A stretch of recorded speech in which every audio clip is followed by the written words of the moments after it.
Alrighty. It is once again March 28th, and we're going to resume the story. So, I have been given a little bit more accurate information by some people that have gotten a lot further along in the story than me, and I'm saying that it's probably closer to 9 to 10 hours than it is closer to 4 to 6 hours, as some people told me it might be.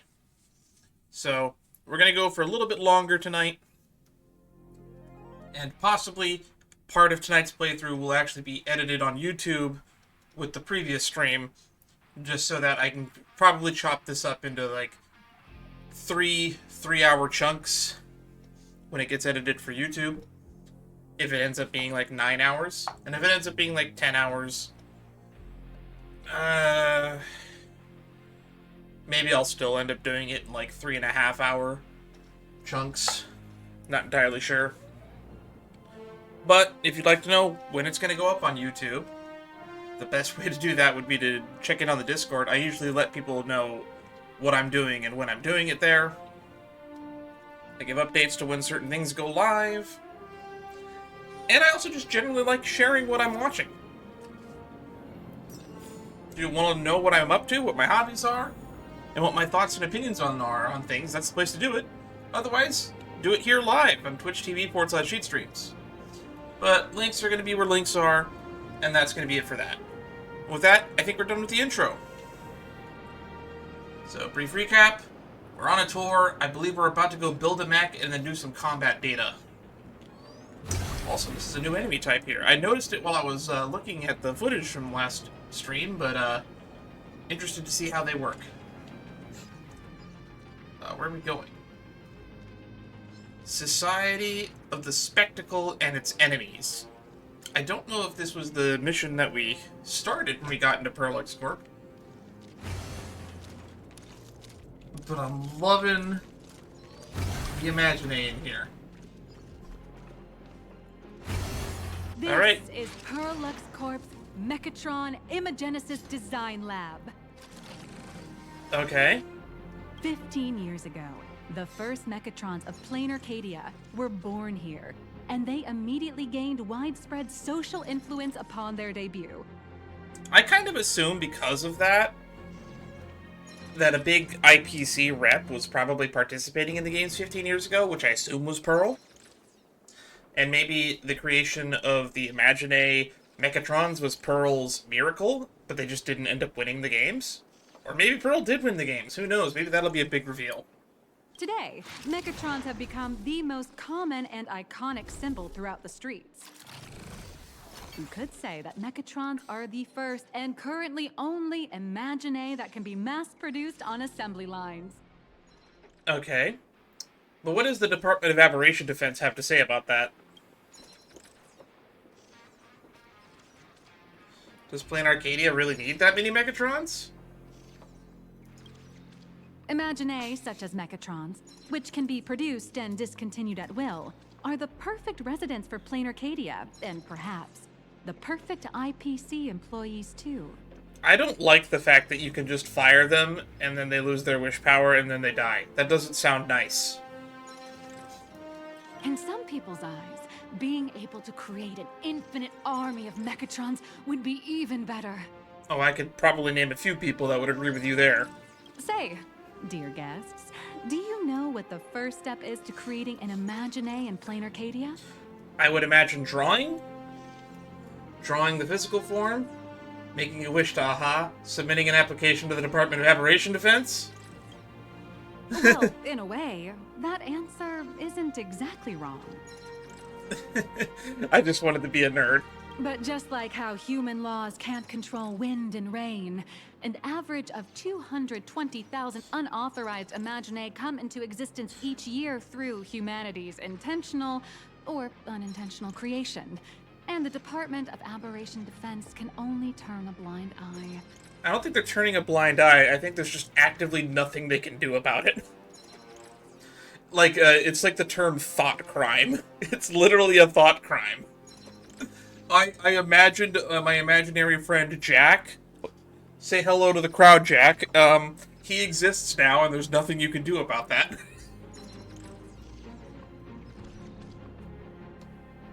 That's a deep cut for anybody who's known me for a long time. I used to have an imaginary friend named Jack. I think I stopped messing around with him when I was like 13 or 14. Drawing the physical form means humans using brushes to give shape to fictional beings. I did not make friends easily when I was young. Which was originally the domain of professional artists. Oh my god, are we gonna get into like an AI art argument again? But here, collective creation and standardized Mechatron blueprints have replaced traditional artwork, improving standardized workflow efficiency and reducing wish power resource waste. In short, this is the industrial revolution everyone's been chasing. I'm eating cheese crackers with cheese in them for people who are curious. Oh, to think that even Imagenesis, a skill as magical as this, could be industrialized. I'm suddenly starting to admire the IPC. I wonder if they could do the same thing with dream weaving in the in the Planet of Festivities or in the Memory Zone. That's nothing. Our company aims to create 2 billion Mechatrons for social production and public services before Arcadian calendar 2030. And that includes special combat Mechatrons like the Daybreak Squadron. Just a reminder, the current year in Planet Arcadia's calendar is 1999. So that is a 30-plus year goal. That's a staggering number. But can the wish power of the people here really sustain so many Imaginae?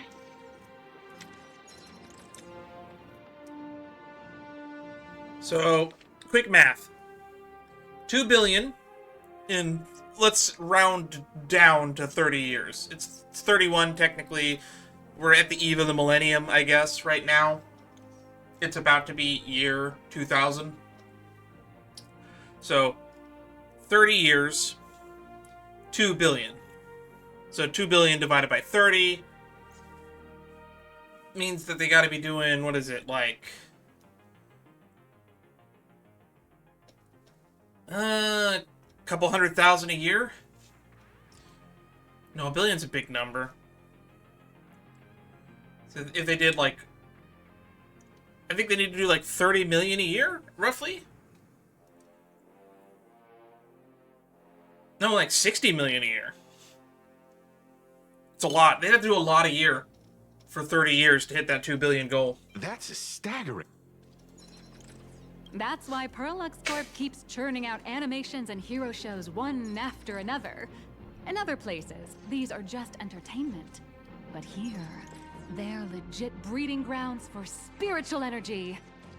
Got it. Our mechs are powered by mecha TV shows. That is kind of a funny and cool concept. All of this shall serve Madame Pearl's grand goals and ideals. All right, back to square one. First step, let's go print the Mechatron structure blueprint. I also just noticed that they're literally being printed in model kit little frames.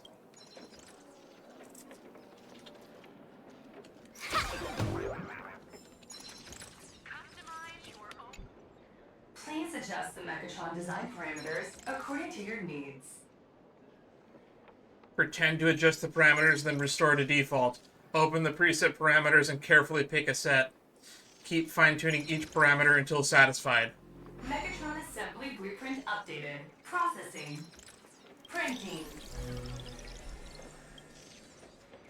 While waiting for the blueprint to generate, it suddenly hits you. This is just a trial project.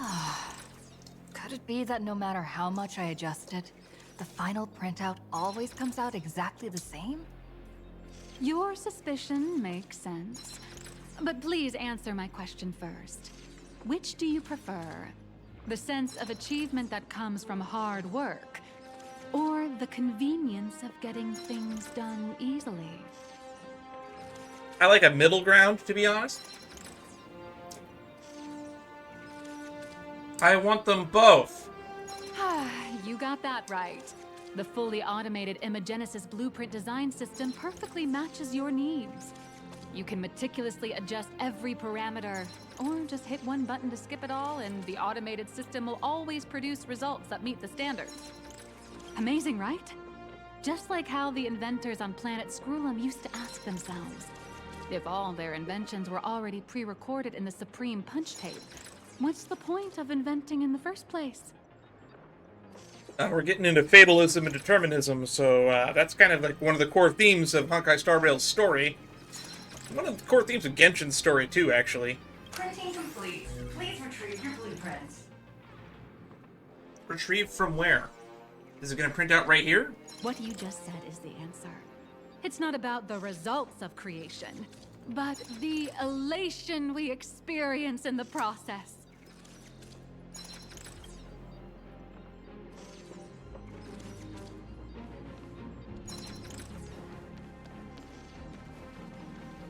Oh, hello. But please, show me your Mechatron assembly blueprint. Submit blueprint. No problem. Blueprint has been recorded. The Mechatron parts are ready to go. Hope you enjoy the experience.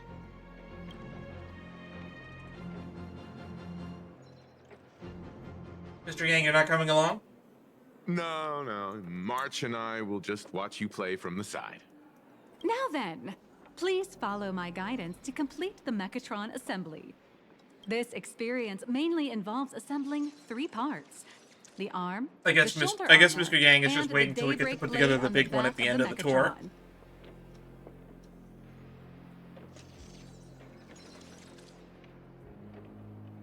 Go for it, little raccoon! Assemble the Magico Mechatron! She called us Little Daybreak Raccoon. warriors, and save our city! All right, everyone, I'm heading out. I just noticed, and I don't know why I didn't just notice this earlier, but I kind of expected the Helix to be taller. I don't know why.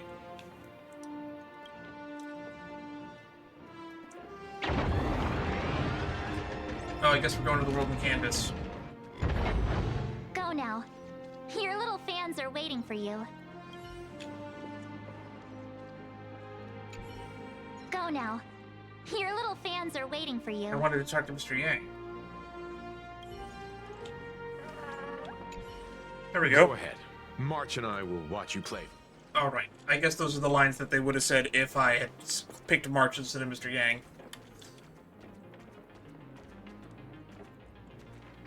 I just tried to spacebar and jump.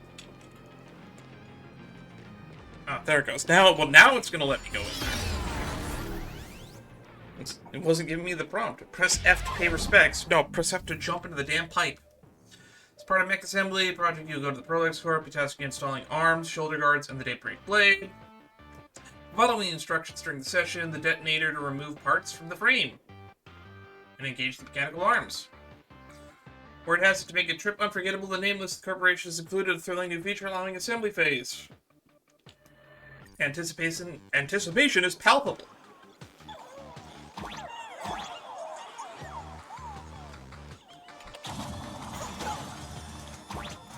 The first step of assembly is to remove each part from the frame, one by one.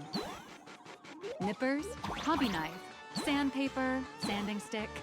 Perlux doesn't provide any of these. But don't worry, the explosive device will solve all your problems. Just step on it, bravely.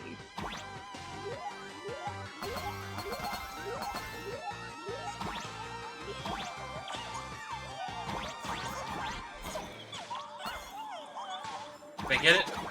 I got it.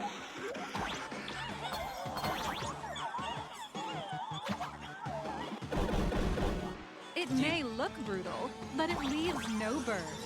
And that's the magic that we at Perlux Corp are so proud Victory of. is within reach. Where are you taking me?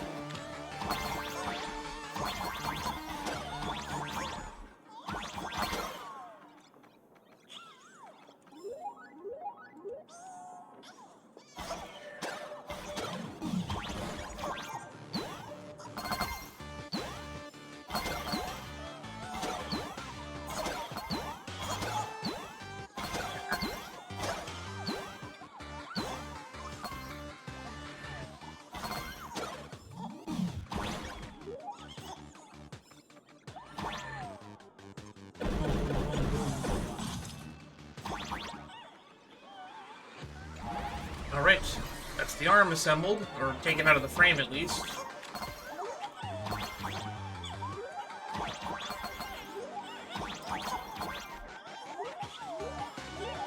I guess I gotta go through one of these doors at random.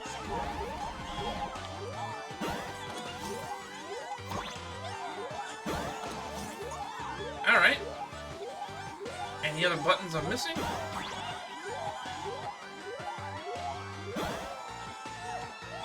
Oh, of course, the one that's telling me to step on it.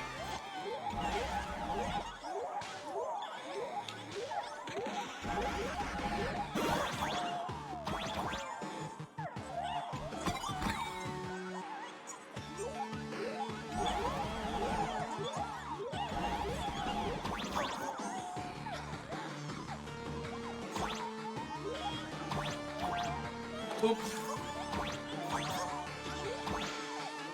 Come on.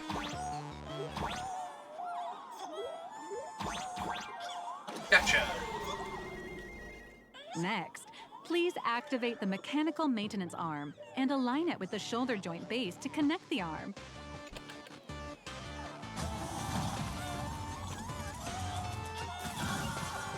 Oh, we are building the big mech that's outside. Good. We're done with the arm for now.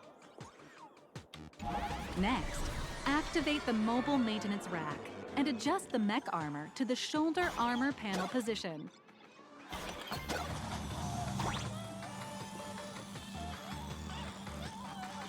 Got the tall cat. It's giving me money. No! The big loins! No!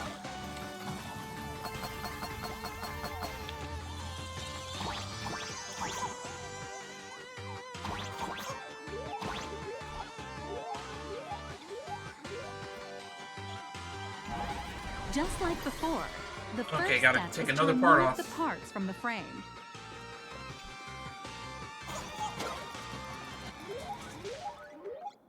Artificial gravity field adjusting. Please exercise caution.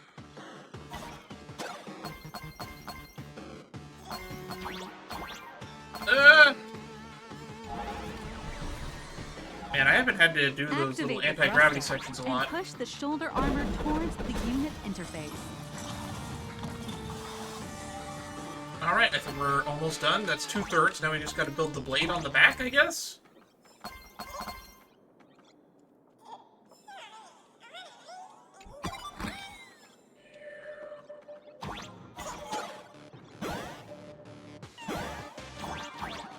Oh, I guess we're going in here.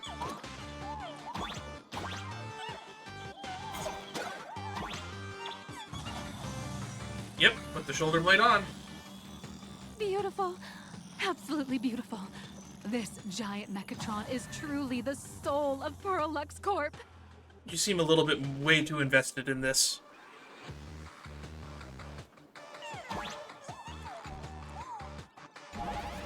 Now, for the final part. Please install the Daybreak blade on its back.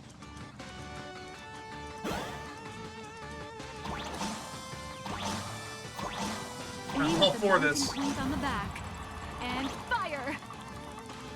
Awaken, Daybreak blade.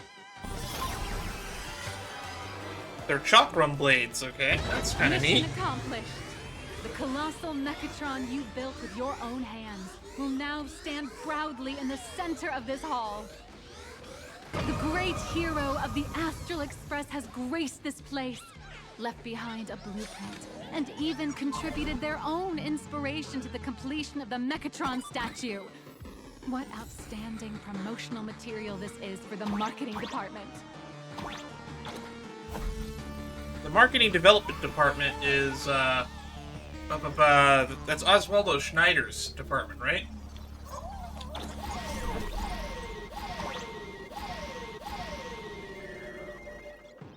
This is giving me NASA vibes. A new hero is born right here. Step forth, Miss Little Raccoon, and become the guardian of Plain Arcadia. Alright, I guess we're gonna pilot it. Somehow. Or are we putting wish power into it?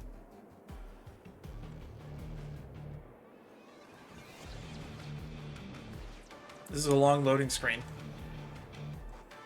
Don't forget to edit this out, editor me. Powerful wish power supply entity detected. Initiating link. Ooh, that's a cool voice.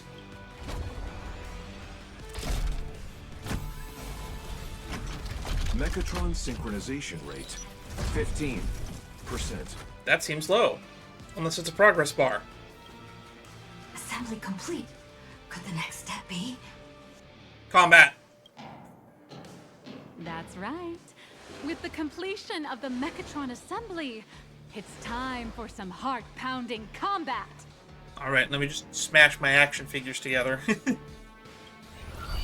Mechatron synchronization rate. Ooh, yeah, it is a progress bar. 42%. Your little fanboy, Cinderborn, is eagerly awaiting some pointers from you. While we can't power up this big guy, I've printed a small unit. Now it's time to show you how a Mechatron fights.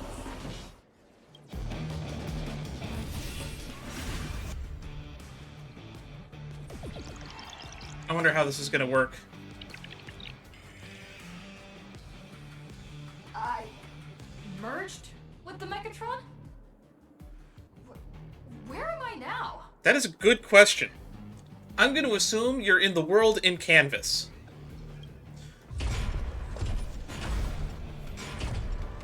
Oh my god, it's the Panettone Chef T-Rex. Why, of course. It's the combat testing sandbox. I love scale models. It's one of my favorite little thingies that I wish I had the actual warehouse space to do my own. I was a big Lego kid, and scale models is like the next big thing. Express train traversing through the stars. Oh, I'm kind of doing this. Enhanced full body armor. A steadfast shield for the people. What Oh, a wow. powerful strike. I can. Our hero, little Oh, I can't. I actually have full range of movement. This dragon carries the hope of all citizens. Hi-ya!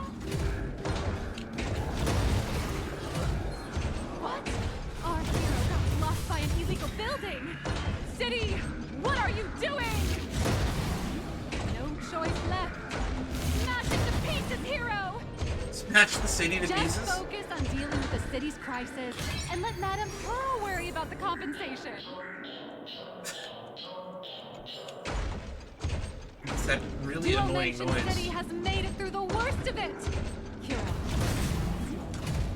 do we press on or wipe out Become the a monsters Mechatron warrior and entirely? save the city. Hero, you decide. The monsters that were hiding here seem to have been reduced to nothing. Man, she's just yapping, huh?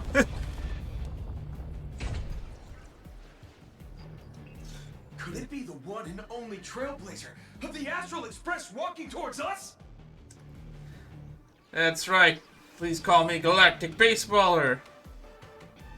You can still recognize me in this form? You bet! After all, you're our beloved hero! Alright, so this one's Cinderborn. So there's 4 of them, it looks like. Although the giant shadow crisis in Dual Mansion City has been dispelled, the real battle for you and the Daybreak Squadron is only just beginning. As the old and new generations of superheroes, I wonder how you she's going to will incorporate face this off into the here next to chapter of determine Furry the Across the victor! Blue. Sorry, Fluffy Across the Blue. It's hard to not say Furry Across the Blue because they just turned everyone into furries. Forged by raging fire, burn away the darkness, the star that set the world ablaze! Blaze Weaver! Oh my god, it's a full Sentai show. Slice through the skies, flings of lightning! From the blue heavens descend, Azurling! Ka! That was 100% Alejandro Saab again. Shatter the eternal night. Light blazing bright. The radiant bow of hope. Dawn Lance. Was that just Stell's VA again? Cut through despair! Unyielding blade of steel! Edge that never fades! Cinderborn! You can do it, friend! So that's why he's our biggest fan, because he's the gray one. Got it. Darkness wanes, and dawn awakens! The Daybreak Squadron arises!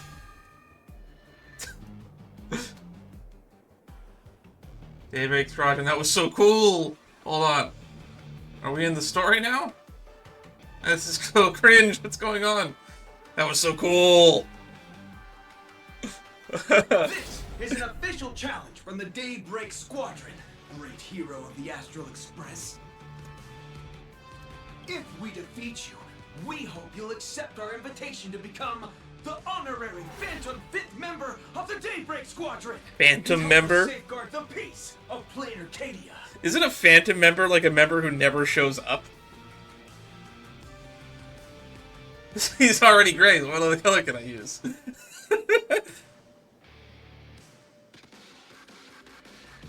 Let's do it with the meme answer. Pink, green, we've got tons of colors. You can set any RGB value you want. Ooh, so we can go full RGB shaders? That's kind of cool. Hey, Greg, didn't you have something to tell your hero? Now's your perfect chance. Alright. My friend, you know what? Every time I transform into a Mechatron, I imagine I'm you. I think about what you would do when facing I think it's really danger. cool that we have a fan It like is this. Your adventure stories that give me strength. I'm surprised with how famous we are. We don't see characters like this more Please often. don't hold back.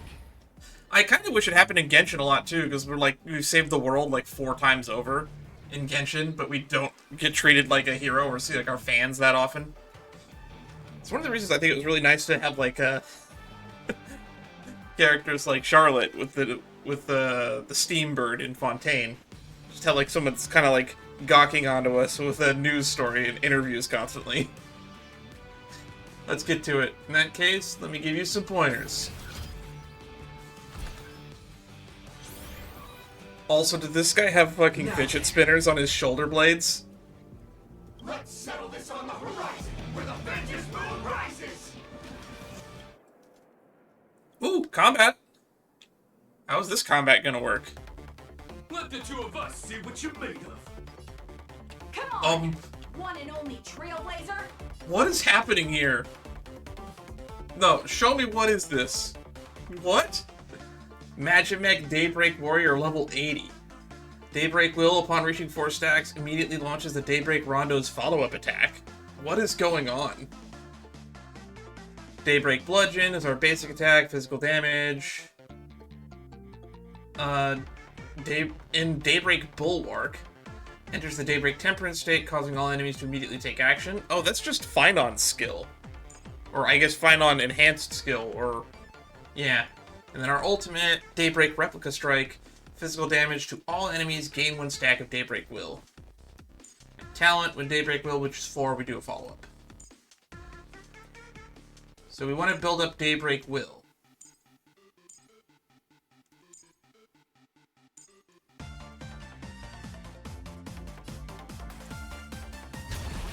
Let's enhance. This is actually kind of similar to how Pyro Trailblazer works, or I guess Preservation.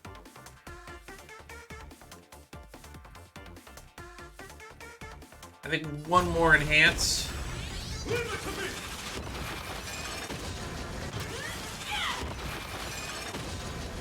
4 out of 4.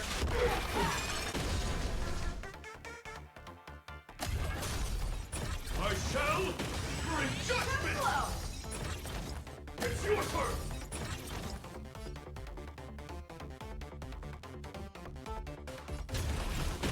Alright, we do that.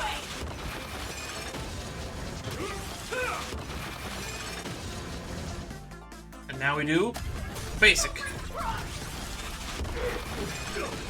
As expected of the Astral Express hero. So powerful!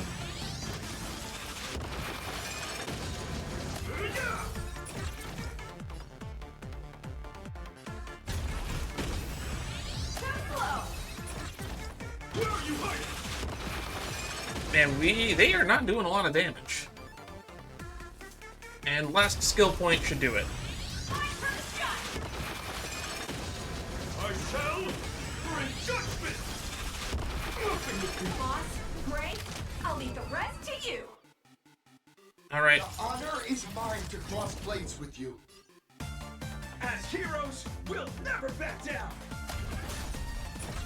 Oh wait, we're physical. I should probably focus on the red guy then.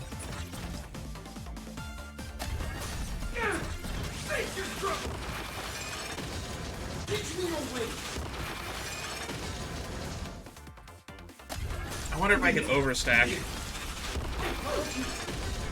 This strike contains all my respect. Holy shit! What? Even the invincible little raccoon is reaching her limit? Are we gonna get a free ult? Those are the people's wishes. Power converging as one. That is limitless possibility! Everyone's wishes. I've received them all. Why am I thinking of that one fight in Inazuma in Genshin Impact?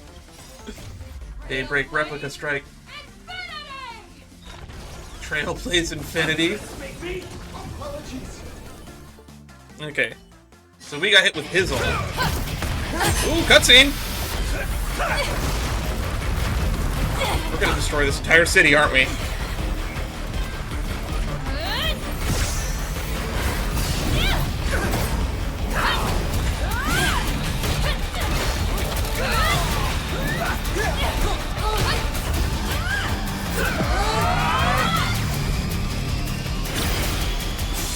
Awesome. Took them all out in one go.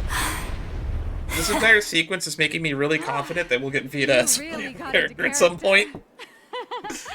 That was some great acting. Huh? Were we just fighting in a film studio? You're just now figuring that out? Don't tell me you actually thought you were fighting them in a real city. No. That ain't gonna happen. Madame Pearl's insurance fund would collapse. Would it? I actually don't really know how much money the IPC has, or how big her fund is. It doesn't matter if it was a real fight or a fake one. What matters is your experience. Did you have fun? I had fun. It was just so. Heck yeah, I could go for another round. The user gave us a 5-star review. Thank you for your kind feedback. Your satisfaction and approval are our greatest motivators. I really like her scarf. Looks like the Daybreak It clashes with her Squadron is entire waiting for outfit, you. though. You gave them quite a combat lesson, it appears. Why don't you go share a few words with those youngsters? How young are they compared to us? How old are we, even? It'll be the head.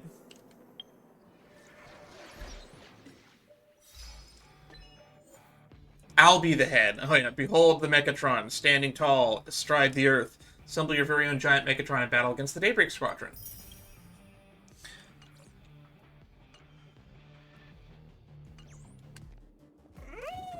Oh, they're in costume.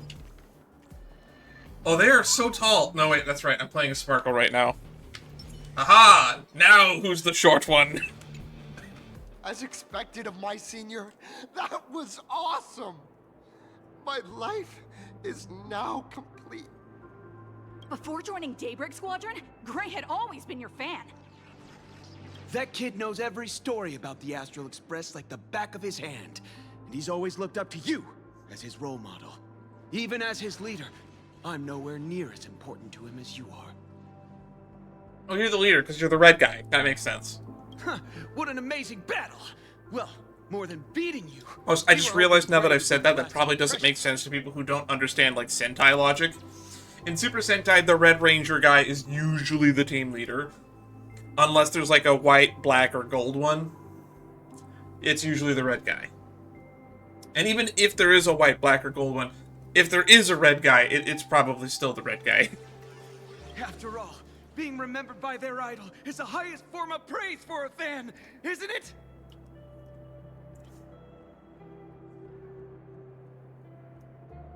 Your team really gets along well.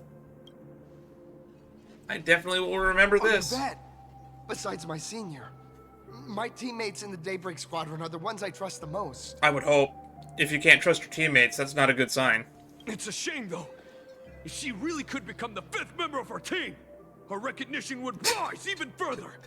After all, many people still think we're just playing hero. I can't take the blue guy seriously because I can just hear Alejandro sob, really doing a tough guy voice. We're just trying to really emphasize. And it's making me giggle. That's only because we haven't done anything truly heroic yet. Yet. Don't worry. Given the state of Duo-Mention City, a mind-blowing crisis is bound to happen sooner or later. And I wouldn't that's count when on we'll get that. a chance to shine. Ha ha! How funny would it be if we end up defeating Assad Pramod with a giant mech? Yeah, just yesterday, I rescued 5 people from a gas explosion.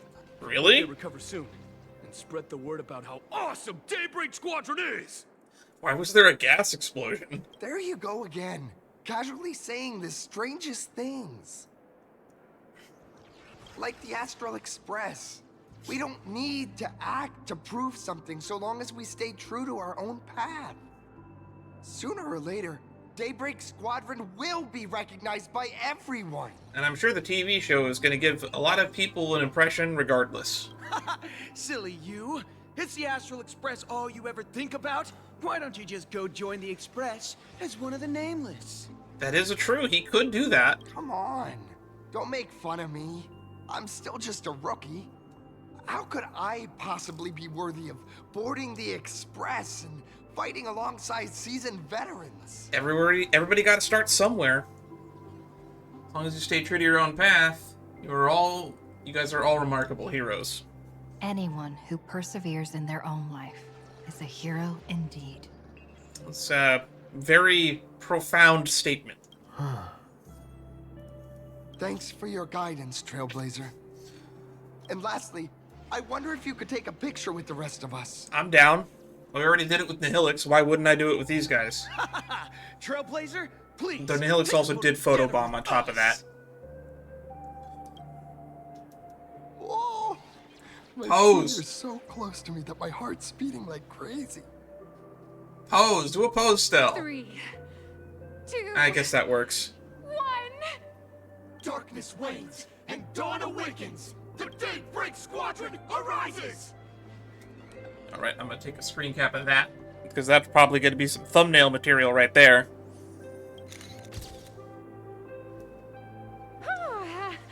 Time's about up. We should meet with Madame Pearl now. Oh, right. Want to say goodbye to your big fan before we go? Might as well. Where'd they go? Say goodbye to Cinderborn. Where am I? Oh, they're right behind me. Blue, yellow, you guys were amazing back there. If we record this for promo material, we'll definitely get a ton of new followers. I don't like it when people talk that way. If only we could have beaten the Nameless. Oh, we were actually so close during that Mechatron fight. You were close. What are you talking about?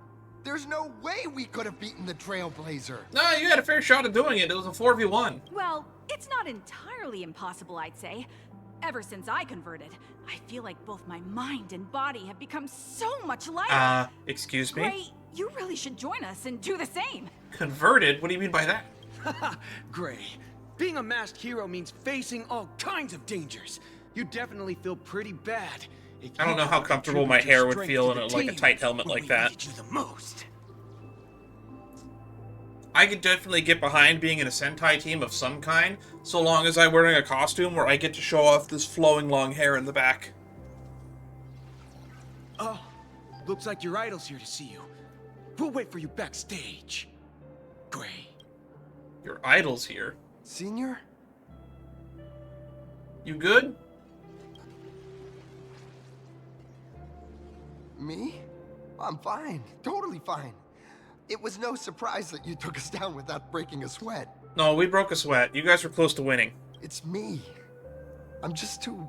You were the strongest out of the 4, in my opinion, from I'm what we've always seen so hesitant, far. whether in combat or dealing with life.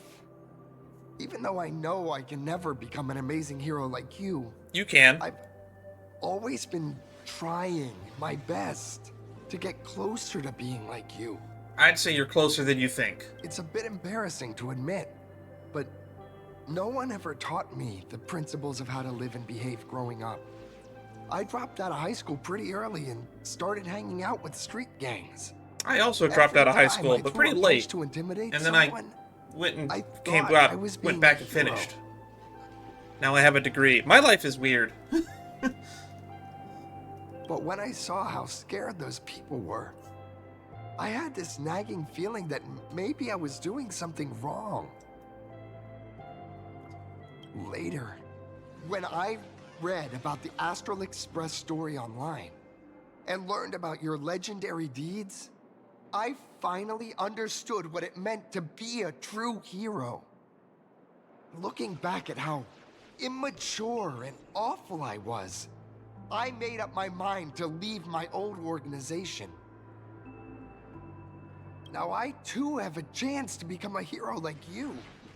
Together, with my brothers and sisters in the Daybreak Squadron, I can bring happy smiles to the residents of Plain Arcadia and protect them whenever danger appears. Happy to know that I'm not the only one trying to protect. By the way, the Herald of Death is probably got a copycat, so keep your eyes peeled. This guy's 100% going to get murdered later, and that's why they're giving us so much attachment to him, aren't they? But I'm just too weak. You are not weak. I don't have the immense strength like the Express Nameless. I don't even have any special talents. I think you're already tougher than Shush. Maybe I've got my work really cut out for you. The desire to fight for others is a strength in itself. Strength isn't the Nameless's strong suit. I don't want to give you empty platitudes about humans triumphing over fate. But I do believe that while kindness isn't something you can learn, strength is something you can acquire. I don't think that that's good advice, but, the first half of that seemed pretty good. Your desire to fight for those around you, and your wish to bring smiles to others, that's your greatest strength. Please tell me someone's filming this. Thank you, Trailblazer. Thanks for listening. Blurry to my QR Cult ramblings. is 100% putting this in the next episode of Fluffy Across the Blue, for sure. Let me give you my autograph. Could you please sign that famous line? Which famous line? May this journey lead us starward. Rules are made to be broken?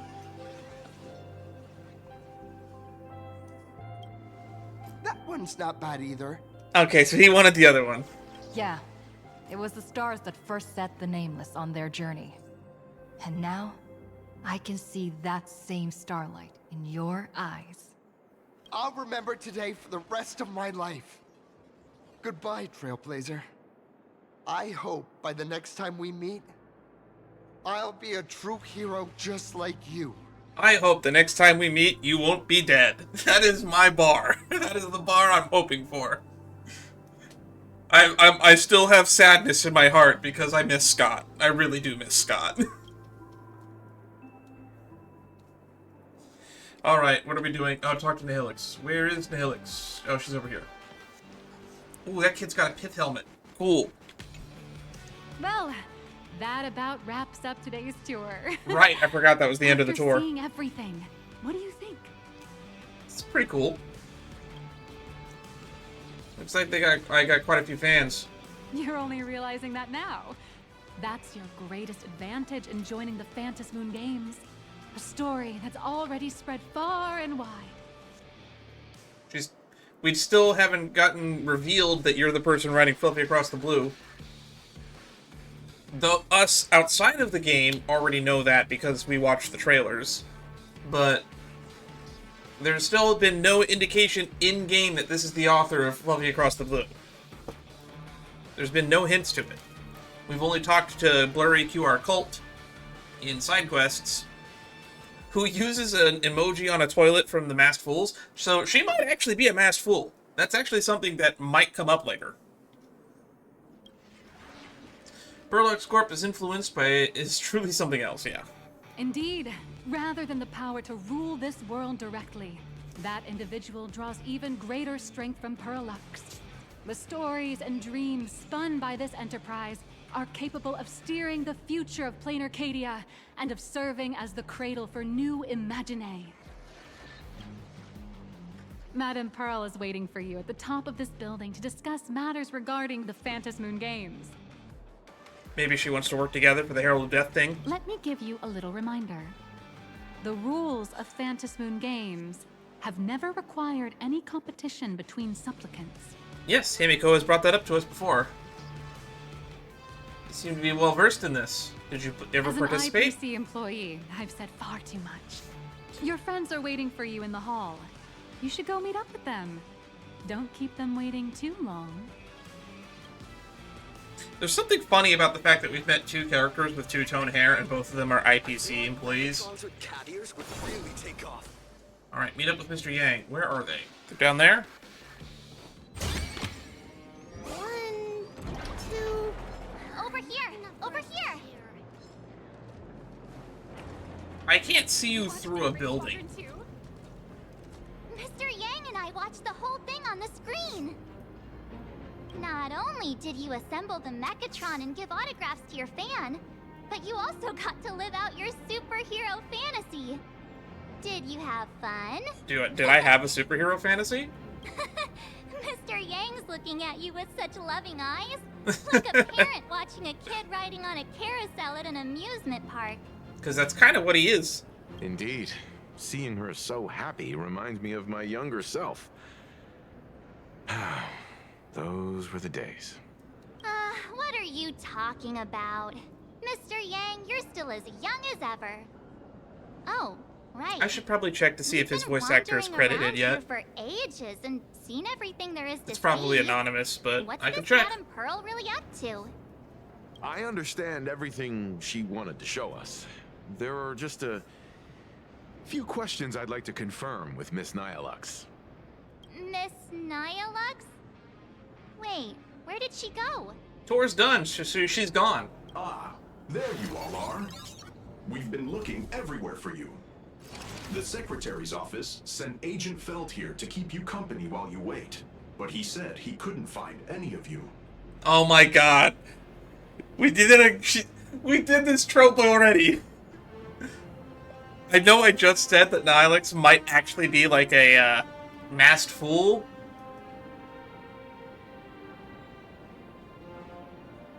This guy's the assigned agent, and who was Miss Nihilux from earlier? Just as I thought, that woman seemed pretty suspicious. Wait, if Mr. Feld is the one who's supposed to meet us, then who is Miss Nihilux? Miss Nihilux? Who? She took a photo with us. Mark, show him. Agent Nihilux, an IPC ranking P30 who works at Perlux Corp's Imagenesis Technology Department. I thought she said, or somebody, oh, was that the department she said? Could have sworn that she said she was the entertainment department. P30? Imagenesis Technology Department? Since when did Perlux Corp have an Imagenesis Technology Department? Could she be some kind of corporate spy who snuck into the building? Probably not. Oh, this is a real mess. What are those security guards even doing? Distinguished guests, are you hurt? Or did she trick you into giving her money or anything like that? She had Pearl's car ID badge, so it's like, she's got to be at least somewhat important. Not at all. Something was off about her. He gave her an autographed photo. Not at all. Why didn't you say so earlier? You couldn't tell? She was fishy as all hell. This lady seemed totally legit. She smoothly guided us around the place like a pro. I thought she was one of your people. I need to report this to security right away. She can't have gone far. Let's catch her in the act. I also just remembered we got an achievement for when she photobombed us, and the achievement was called Catch Me If You Can.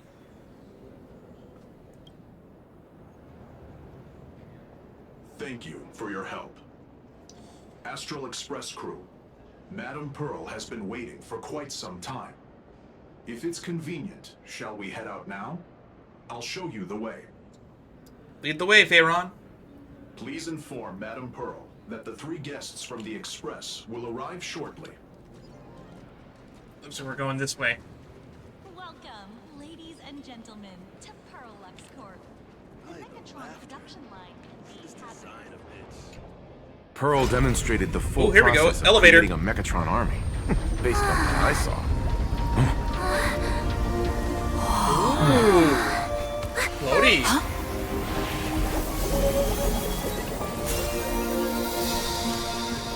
Whoa.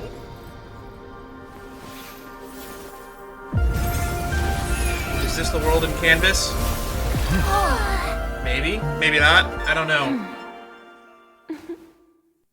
But how come we didn't get a cool intro for Pearl like this in 4.0?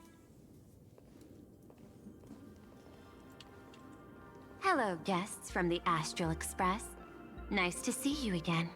That desk looks familiar. I think this is actually the place where Pearl was talking with Opal during the Myriad Celestia trailer. Thank you for your gracious hospitality, Madam Pearl. Also, Nihilux has your ID badge. I understand there was a minor incident in the lower lobby involving someone impersonating a Pearl-Lux employee. I hope it didn't spoil your enjoyment. Whoever she is, she has your ID badge. We're fine. Don't worry about us. But how are things with you? Did you lose any valuable tech? Blueprints? Or top secret information? No, Pearl-Lux's data firewall remains untouched, and all assets under security network surveillance are intact. The only change is an additional expense claim under my employee ID. Yep, she did do that. Never mind. I can make a preliminary assessment that this was the result of someone's momentary impulse. Lately, mishaps have been piling up, like dark clouds before a downpour, casting shadows of uncertainty over my plans. How was your meeting with Mr. Ashvale? Could you be referring to the Herald of Death? Probably. Oh, the music stopped. 33 citizens were found dead in the Dovebrook district. In addition, an IPC specialist assigned to negotiate the purchase of a Mask of Elation died in an unexpected incident. This party has made overt threats to public order and is clearly challenging the IPC. My intuition tells me this is only the beginning. It's still a little bit of a plot hole that Scott was there at all, because he should have been trapped in the school with all the students. Because he was. Managing capital and managing a corporation share one thing in common. That is, an aversion to risk and a pursuit of stability. Not always. And I bear both responsibilities. Some people have a different risk-reward analysis when it comes to capital. As the executive officer of Plain Arcadia, I bear an inescapable responsibility for the safety of this world. Diamond put you in charge, right? As one of the 10 Stonehearts, I hope to bring the Phantasmoon Games to a swift and safe conclusion. Rather than staging another dangerous battle, like what happened at Graphia Academy, I hope the supplicants can show the people of this world miracles of joy and happiness, instead of sorrow and rage during the Phantasmoon Games. Therefore, I'd like to hear the Express's request. Trailblazer, please, tell me. What, do we want the Eon's power? Is that what you're gonna ask for? What's your ultimate goal for joining the Phantasmoon Games? I'd like to use the power to make Amphorius real.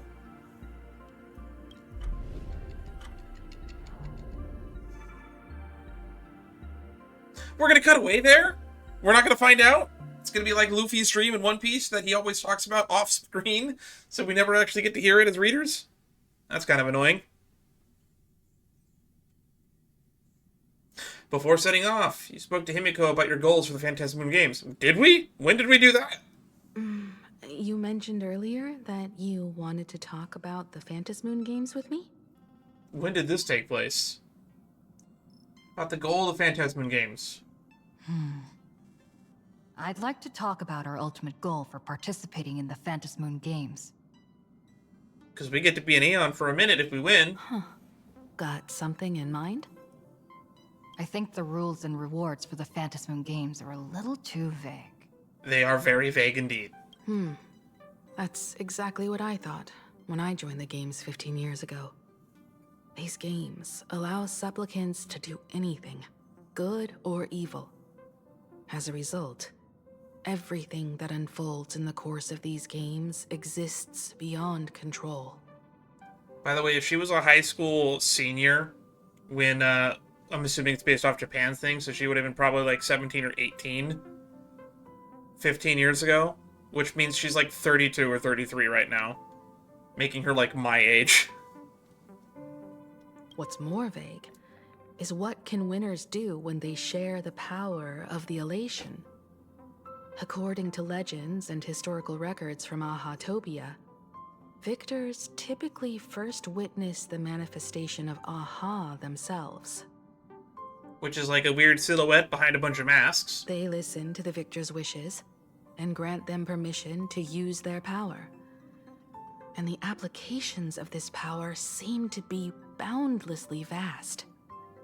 When faced with countless choices, the situation becomes even more thorny than having no choice at all. Sometimes I wonder, if we had agreed to become the leader of the Anti-Destruction Alliance, how would this trip have turned out? Probably very the same, just maybe we would have more IPC backing. I want Aha to be the leader. If I win, I'll give up sharing Aha's power and ask them to be the leader of the Anti-Destruction Alliance. That is a very stupid plan, and I love it. It's stupid enough that it just might work. That's such a hilarious idea. I can totally picture it. Weirdly, I can also picture it. Also, I'm being dead serious. I'm not joking around. I get it. That's actually a brilliant idea. It also kind of lines up with what Yao Guang was trying to do. She's trying to indirectly lead. To begin with, this is far more meaningful than taking up a god's authority and squandering it freely for a single minute. Secondly, placing an Aeon on the righteous cause of opposing the universe's greatest threat is something neither the IPC nor the god itself could reasonably object to. Finally, this would also help us avoid the risk we currently face, cooperating with the IPC while remaining wary of being drawn into its ambitions during the operation of the Anti-Destruction Alliance. Also, this just sounds funny. If we handle the It's a weirdly dumb idea that could work. Aha could stand Personally, behind my personal theory is we're not going to win, though. Just like our cooperation with the Xianzhou, where we could maintain distance from one another while offering support from afar. I just think it'll be most likely what's going to happen is the bad guy, whoever they are, is going to win, and then we're going to have a boss fight against Aha at the end of the storyline. And by a boss fight against Aha, I mean whoever the winner is. We'll be fighting them, basically making them waste their whole minute. The only question is, will Aha agree? He helped us fight Polka Kakamon in the simulated universe, so maybe. Don't worry about that. From what I know about them, they'll agree. That's right. Remember, Aha also traveled on the Astral Express at one point in disguise as a human. What kind of god of games would they be if they broke their own rules? Besides, they still owe the Express a debt. You're really holding a grudge about blowing up that Express car, aren't you? Is this? This is their IOU for the Express debt from when they were traveling with Akavili, complete with their signature and seal. Wait, are we gonna get shown their something? The nameless Aha's debt statement. Oh my god. Pompon was really holding on to this grudge, huh? Solely for the sake of fun, I have on numerous occasions during my voyage aboard the Astral Express misappropriated and vandalized public property of the Express, thereby incurring financial losses to the Express and liability for third-party damages. Having received the conductor's earnest instruction, I have come to a profound realization of my transgressions. I hereby itemize the outstanding reparations below, to be settled at a future date. The itemized list of reparations due from AHA is as follows. The telemicrowave oven, quantity 1 unit. Supersonic slippers, quality 2 pairs. 2 pairs of supersonic slippers. Optical camouflage cloak, 1. Anti-gravity Leviathan carpet, 1. Hater brooms, bearing a striking resemblance to swords. Quantity 2. Note, liability for this entry is jointly assumed with Akavili. So the two of them turned brooms into swords and broke them? Okay. Leviathan tooth, quantity 2. Trimmed conductor's outfit, quantity 1. Oh, so there's a new pom-pom outfit that they destroyed. Organ dragonflies, deposited by morning actors, quantity 2. Medical expenses incurred due to allergic reactions from the introduction of the electronic mustard into the rice cooker. What? Graffiti removal fees for the statue complex of the White Rolling Stone Planet. Repair costs for the walls of the Museum of Animated Arts, and recovery expense for the escaped collection items. 3 portraits and 7 specimens remain unaccounted for to date. Incident during extravehicular angling. The erratic comic fish caused a collision, resulting in damages of 3. That's pi. That's pi. Solar sails on planet Goldberg. Note, liability for this entry is jointly This is like a with the dream bubble back on Penacony, where the worst nameless ever is also Akavili. Satellite unit from Centurial Stellar Ring, quantity 0.5. What? Six-eyed yaks of the Duchy of Hurunt, quantity 9. 1 anti-beast horde enable cannon sourced from the old Lunatium exhibition hall, and 1 artificial satellite neutralized via accidental discharge. Several pillows lost into the atmosphere of planet Siley during a pillow fight, inclusive of Conductor Pom-Pom's favorite bolster. Fines levied by the Cosmic Paleontological Conservation Association regarding gastric ulcers and a void song whale induced by unauthorized expedition within the creature's stomach. Is that Fantastic Voyage they're making a reference to right there? Xenohydras released from the custody of the Architects, quantity 3. Oh, the Architects are mentioned. Roaring Golden Pothos, quantity 1. I guess it also makes sense that the Architects are mentioned because Yarolo 6 is connected by the Silver Rail, which means that they have visited Belobog in the past. Roaring Golden Pothos, quantity 1. Accrued multiple outstanding tabs at the world's end in the capacity of the Nameless. Has been to the tavern. A shockingly lengthy entry, extensive enough to reach the ground. What?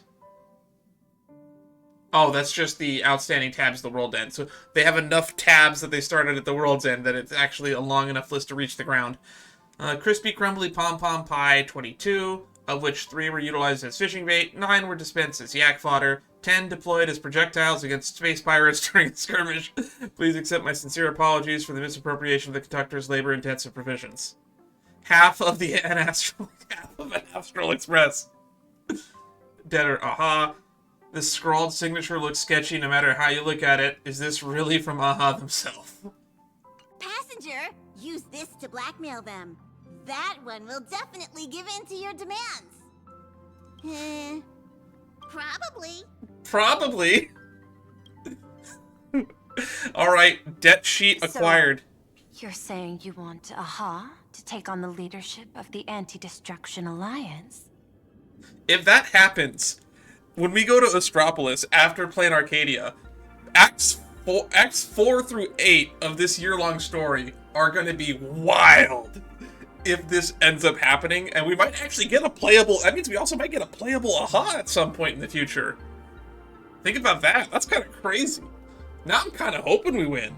I think we've dumbfounded Pearl. Logical extrapolation. Failed. Success rate. Indeterminable. This peculiar proposal nearly brought my thought process to a halt.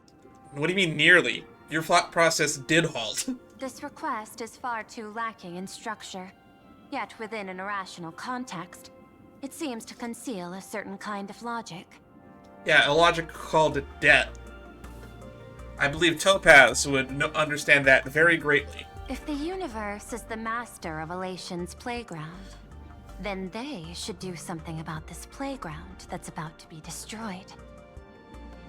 As expected of the Trailblazer, your thinking is so out of the box. I've learned something today. I've learned something today too. My plan was just to make Amphorius real. Or I guess speed along its everybody reforming, I guess. However, I don't think you stand much of a chance in the games, because You're competing? I've joined as a supplicant. So this is gonna be a boss fight? Can Intellitrons also become a supplicant? I just assume they can. Intellitrons are people too, Tangy. Not a single rule in the Phantasmoon games requires supplicants to engage in combat, so there's no need for hostility between us. A Plain Arcadia's administrator is a supplicant? Is there any reason that you didn't participate in previous games? Because I assume you were around for at least the last one. At the same time, she has at her disposal assets of staggering magnitude. What, Perlux Corp among them. With money and power on her side, wouldn't her chances of success be way higher than ours? Well, it's not a presidential race. This is a popularity contest. As I previously proposed to Miss Himeko, I'm willing to cooperate with the Astral Express to ensure the smooth progression of the Phantasmoon games.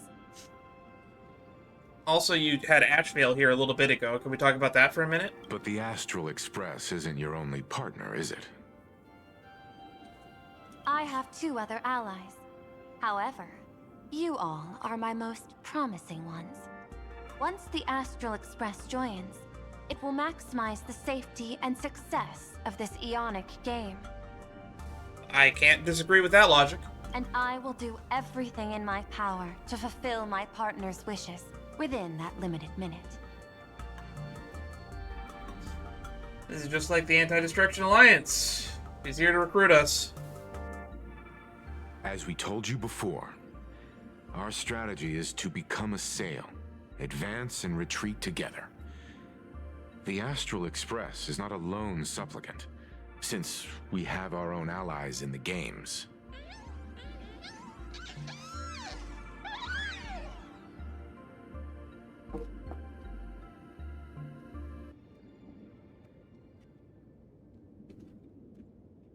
I just realized that my earpiece wasn't working. It was only working on one half of it. Now it's working. An ally like Sparksy? It's true that you defeated her and took her mask, but given...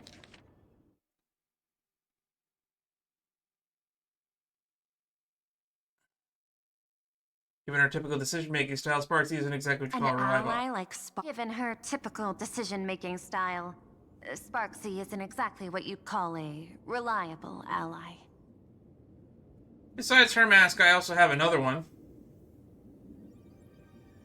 I have another ally. Hypothesis. The Sinwish Syndicate's missing mask. I thought it fell into the Cienjo's hands. Don't tell me. Yao Guang gave it to you guys? Feels weird to hear someone with this type of speech tone say the term "you guys." That's right. 3 against 3.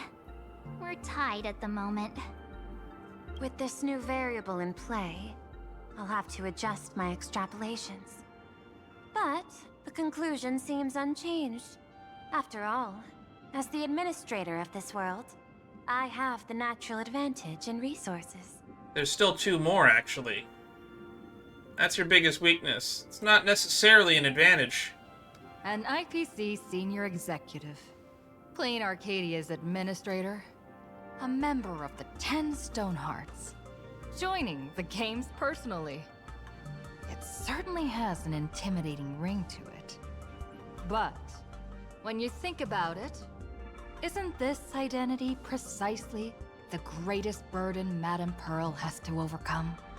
Also, Madame Pearl's allies themselves aren't super reliable if she's considering Silverwolf and Ashvale to be her allies. Ashvale probably will be pretty loyal. Silverwolf is questionable, but she's being blackmailed, so probably will still side with Pearl. And I guess if we get Evanescia to our side, who is assumed to be the wielder of that last fox-looking mask, then it would be 4 versus 3. And we don't know who the last 8th mask belongs to. She's right. Your identity is far too sensitive. You want to control these games and end it safely and quickly. But Plain Arcadia's citizens might not see it this way. All they see is the all-powerful IPC and an influential executive pulling all the strings. Your every action will be scrutinized twice over. People don't want to see the IPC win. A sharp observation, I must say. Quite impressive. It's a blatantly obvious observation. I'm not impressed. But I do not believe you yourself would overlook this. Madame Pearl, what is it that you seek to obtain from the Phantasmoon games at any cost? Man, George Orr and me were really curious on this. So let's see what they are. What's your goal? Are they going to tell us? Or are we going to get blue-balled? What I seek is a treasure lost to this world's history. That sounds cool. Elaborate. I want to recreate Graphia's divine art of imagenesis. Really? I didn't realize it was a lost art. That being said, you don't even need the aeonic power for that if what Silverwolf promised you is true. Does that have something to do with painting? Hard to believe, no? My birth originated from the theme assigned by the celestial differentiator of planet Scrulum. Art. At first, I was nothing more than a machine that imitated human paintings. For an Intellitron, generating works of art is no great challenge. Day after day, I studied. Day after day, I exhausted every possibility. I could instantly analyze the proportional structure and pigment composition of any painting. I could precisely reproduce every pixel of Graphia's masterpieces. Yet I could not create as she did. This is the AI art quandary again. Graphia's ultimate creation was establishing the world in canvas at the end of the Phantasmoon games. I want to understand her thoughts at that moment and touch the essence of creation. Didn't we also just learn like a few hours ago that she died in the process of that? So is this basically like a death flag for Pearl? Is this your personal pursuit? Or the IPC's demands on this world? Both. The IPC's point of view is far more pragmatic. The world in canvas is a dimension that can shield us from the Antimatter Legion's warfare. And they've always been eager to master this technology. Unfortunately, it seems we can't convince each other to back out for now. Then, I have another proposal. Why don't we shift our perspective and turn our attention to those 2 supplicants who haven't surfaced yet? These 2 individuals' objectives are unclear, and their abilities remain a mystery. True. If left unchecked, we might see a repeat of the Herald of Death tragedy. I have a cooperation proposal that could help us gather intelligence on them, and I'm willing to share this piece of information with you all. I'm guessing that doesn't come for free, right? Okay, but what cost? A tiny sliver of your reputation. Before we move on to the details of our cooperation, would you like to take a short break and have some tea to wet your whistles? Or shall we continue? Let's continue. We're probably about to get locked in for like another hour or so. Host an expo for the Astral Express. As for the name, how about Star Rail Fest? Star Rail Fest. Wasn't that also a real event in real life that was held? Star Rail Fest? You mean hosting a Fluffy Across the Blue convention? Correct, but not entirely.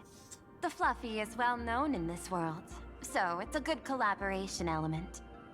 But what I want is an unprecedented Astral Express exhibition, with the Fluffy being just a small part of it. The real stars of this grand event will be you, the Express crew. You'll be there in person to meet the people of this world. Like Cinderborn. Are you trying to use this exhibition to lure those two unidentified supplicants out of hiding? Huh? Well, like, What if they're up to pretty no sure good? one of them is Won't Evanesia. that just make us walking targets? You're willing to hand over the advantage to us. What's in it for us? What could be more inspiring to the people of a world than standing face to face with heroes of the cosmos? That's an enormous amount of wish power, and the Astral Express is the very source from which this wish power originates. I mean, it sounds like a good plan. Together, we can create a miracle for all to witness in Arcadia devoted to the legends of heroes. I'll also get Full Wish TV and other mainstream media outlets involved for promotional cooperation. And in return, wish power will flow to you. Of this, I have no doubt. We also own a media conglomerate. Deal. A wise choice. Just get for Bobo Weekly involved. Before the Star Rail Fest officially begins, I have one more favor to ask of you all. I'd like the Express crew to pay a visit to Blurry QR Colt, the original author of Fluffy Across the Blue. I have a lot of beef with her. Such a weird pen name.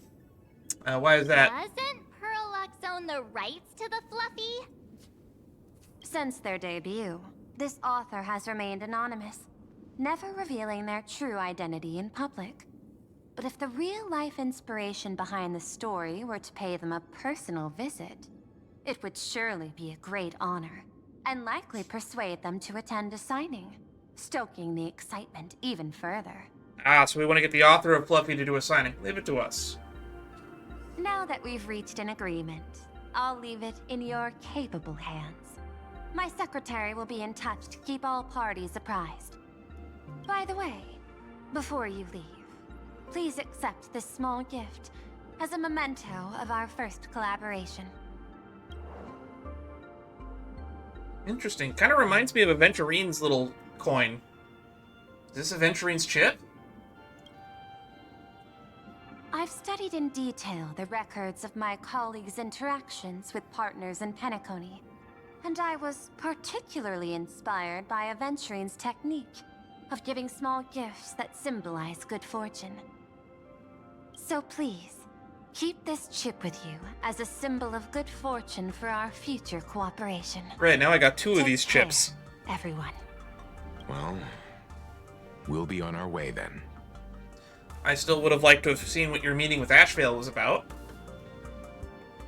Oh, here he is. Speak of the devil. As your private detective, I must warn you that a grand exhibition of unprecedented scale would make for a perfect opportunity to reenact the blood-stained games. It's also pretty funny because these two's the ENVAs for these two are also significant others. I don't remember if they're married or just dating, but it is kind of funny. I understand. That's why I have a mission for you. Protect the Nameless at Star Rail Fest. You actually think they would need my protection with their strength? Don't tell me your extrapolations predict even bigger trouble ahead. Hidden beneath each extrapolation, tiny signals of unease keep bubbling up to my thought interface. I must be thoroughly prepared for whatever may come. I wonder if we should host the Star Rail Fest at the train station, next to the train, because we could walk people through it, I guess. Now that you've taken up the mask, let's talk about payment. What do you want? The same as always? Money? Before we talk about payment, let's discuss the Herald of Death. Although the Department of Aberration Defense sealed and destroyed all records of the Bloodstained Games, I still managed to uncover some unusual leads. After the Heralded Death incident, the victims' families collectively received compensation so massive it could fill any gaping wound. So, I figured, maybe we could find some leads by looking into official Plain Arcadia expenditures. And then we get into the cult people. But here's the interesting part. This item was nowhere to be found in that year's public financial report. Care to guess whose books this money went through? Please don't say it. Please don't say Oswaldo Schneider. It was you. Oh, okay. The omnipresent IPC. To be precise, it was the IPC's technology department that paid this astronomical compensation. Interesting. Oh, another missing voice line. Why would a lethal incident on some minor frontier planet cause the IPC scientists to hemorrhage funding? Don't tell me that they're moonlighting as philanthropists on top of their research work. Following the usual human drama tropes, am I supposed to give you a round of applause now? Being able to dig up all this information really shows your connections and capabilities, Detective Ashvale. In movies, a big shot like you would usually raise a hand right about now, revealing the dark muzzle of a gun. Man, he thinks everybody's trying to kill him, doesn't he? I'm afraid you've learned too much. Bang! That's when the gun goes off. And I, the poor sap who uncovered the truth, am supposed to bite the dust. Sorry, my hand is on the checkbook and unavailable. Mr. Ashvale, tell me, how many zeros would you like to see on that check for our cooperation? Oh, I don't like it when people talk in terms of zeros on a check. It's not about the money. Indeed, money isn't the issue. 100 million credits. That's a lot of money. Are you trying to buy me off like some poor victim's family? Tell me, why did the technology department pay to sweep this under the rug? 300 million? I know you've always needed money. For cryosleep, supporting the families of fallen That's why he sleeps in a comrades, freezer? and for treating those who survived. Isn't this exactly what strategic investment is about? Putting money in the hands of those who need it? The Strategic Investment Department, but we're talking about the Technology Department right now. It's also possible Pearl just doesn't have the answer you're looking for. It's a different department. I'm not your lackey, Intellitron. Tell me the answer. 500 million? That's a lot. I could pretend there's a glitch in my calculation process and make it a cool billion for you. Money or answer? Your call. Fuck, that's just mean. I want the answer. Oh, an unexpected choice. It defies my usual understanding of your decision tree. Note, I say this without sarcasm or ridicule. The answer is, I don't know much. Hard to believe, perhaps. But as CEO, my power isn't unlimited. Besides, Different department. the Herald of Death affair lies 15 years in the past. This world is like an unfinished game of chess that's been dragging on for years. The hidden moves laid by the previous player keep becoming my challenges. Even today. The more I look at it, this office is huge and empty. Do you think that's a sand pit to make it look like water and waves? But since you've invited me to finish this game together, sharing intel is a must. Reasonable. I'll share what I know about the answer. Marcus Antali. Marcus the Antali? Herald of Death. Last member of the Intelligentsia Guild, School of Evolutionary Oh, Protection. no. 5 years ago, his identity was confirmed, and he was executed. No, executed in every sense of the word. School of Evolutionary Perfection makes me think about Dr. Primitive. Mr. I'm just here for the fun. I would not be surprised if Dr. Primitive shows up at some point in the 4.x storyline, even if it's just for a patch. Miss Yabali, head of the technology department, took possession of his belongings. And even I don't have the clearance to access those records. No wonder.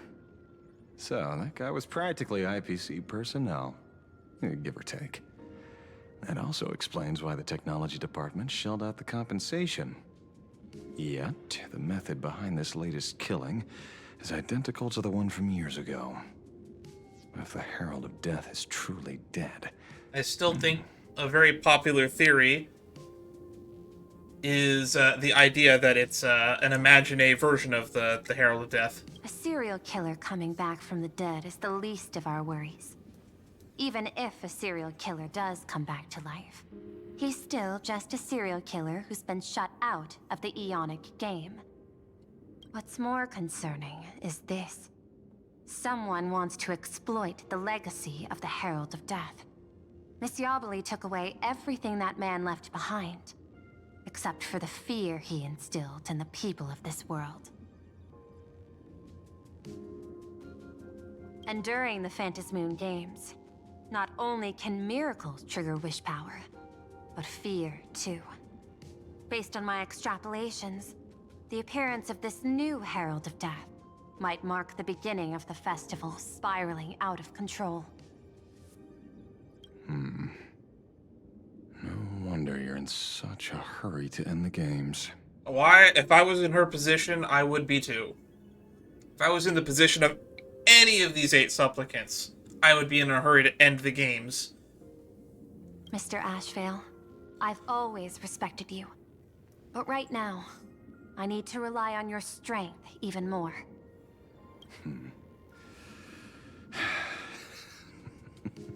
Respect. When I was younger, what I really wanted was to make the IPC fear me. The passage at times not exactly kind, is it?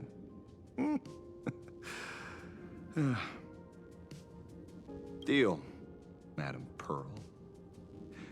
But I will require one more form of compensation. He's gonna say money, isn't he? Whoever this new Herald of Death is, I must deliver justice with my own hands. This time, there won't be any lengthy interrogation. The only reason why I'm not a big fan of kill first, ask question later is because innocent people tend to die that way. By the authority vested in me as CEO of Plain Arcadia, I pardon all crimes committed in the course of your revenge. That is a lot of power, and I was just about to comment that I don't remember the statistic because it's way old and way out of date, but I think at one point, like, the statistic of death row inmates that were executed, 3% of them were later proved innocent with, like, DNA evidence. And it's like, if 3% of, like, every criminal is innocent in just that one section, and those are people you're executing, I don't like the idea that you're executing innocent people, which is why I just don't support the death penalty, full stop. Because if nobody dies, that means no innocent people die. But if you're killing people without, like, a 100% guarantee that they might be innocent or not, innocent people will die. Go ahead and do what you must, Mr. Ashvale. I don't like that smile. It makes me uncomfortable. Not a fan of the death penalty. I've been very vocal about that. Switching to Ashvale's POV, we weren't already there? I'm assuming this is roughly the halfway point for the story. This feels like the halfway point to me.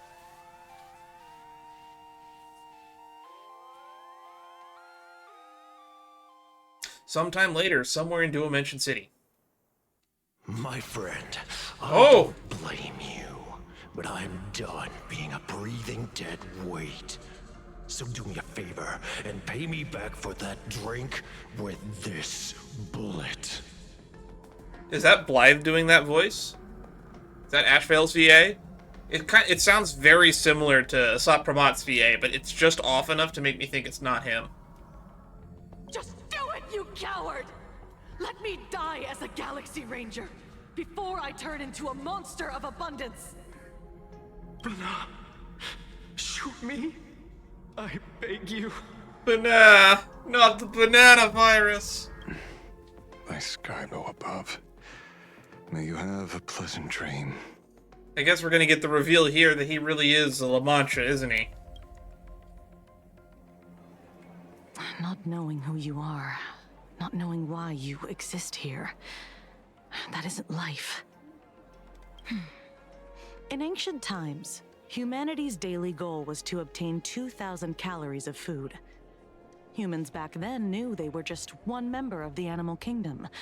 They understood why they migrated, hunted, gathered.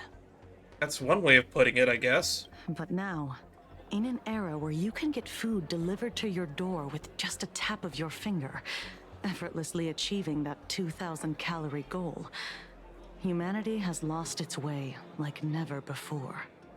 There's something interesting about hearing this from Kuchiba's point of view. Tell me, will the Phantasmoon Games bring a new direction to this world, Ashvale? Well, given the Aeon's power, I feel like that's a given. What's wrong with getting food with just the tap of your finger?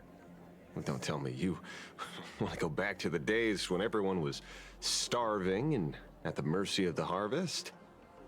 2,000 calories are pointless, but just for survival. It's the goals beyond 2,000 calories that define humanity. And the Phantasmoon Games holds up a mirror to humanity, allowing them to see their truest selves. I couldn't have said it better myself. I'm just a detective. Ask me such a profound question again next time, and I'll charge extra. My apologies. I just heard you joined the Phantasmoon Games and couldn't resist asking for your thoughts. I'm really hoping we get, like, more backstory for Kuchiba, and I hope she becomes a playable character. I'm going to bring this up constantly.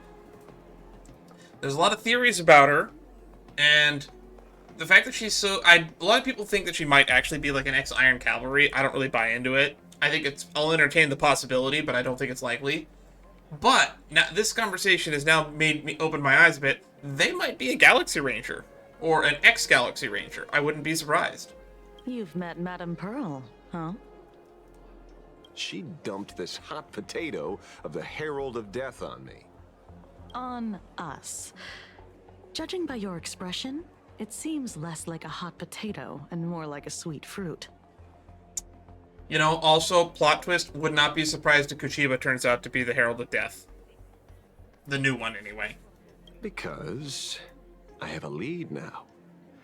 I think the key lies in the word copycat. To prevent copycats, you kept the Herald of Death's modus operandi from 15 years ago under wraps. Which means... it's probably someone from the technology department. There's only a few people who could reproduce this killing method with such precision. The investigators from the Security Bureau and the Department of Aberration Defense at the time, and those directly involved in the Herald of Death case. Detective Kuchiba, I've heard that you've devoted considerable time to researching the crimes from the Phantasmoon Games. So she's a suspect. So, I'm the prime suspect now. Is that it? Just a bit of minor deduction. After all, murderers always love to return to the scene of the crime. That is a bunch of bull crap. Coincidental that you happen to be standing right before my eyes. This is a stupid trope from, like, detective novels. I've always hated it. It's not true. Murderers do not always return to the scene of the crime. It's one of the real reasons why so many crimes go unsolved. Because all you really need to do to successfully do a crime and get away with it is have as few witnesses as possible, leave as little evidence behind as possible, and third, and most importantly, don't fucking hang around the crime scene. If you do those three things, the odds of you succeeding in a crime astronomically increase. Not legal advice, by the way. Just saying.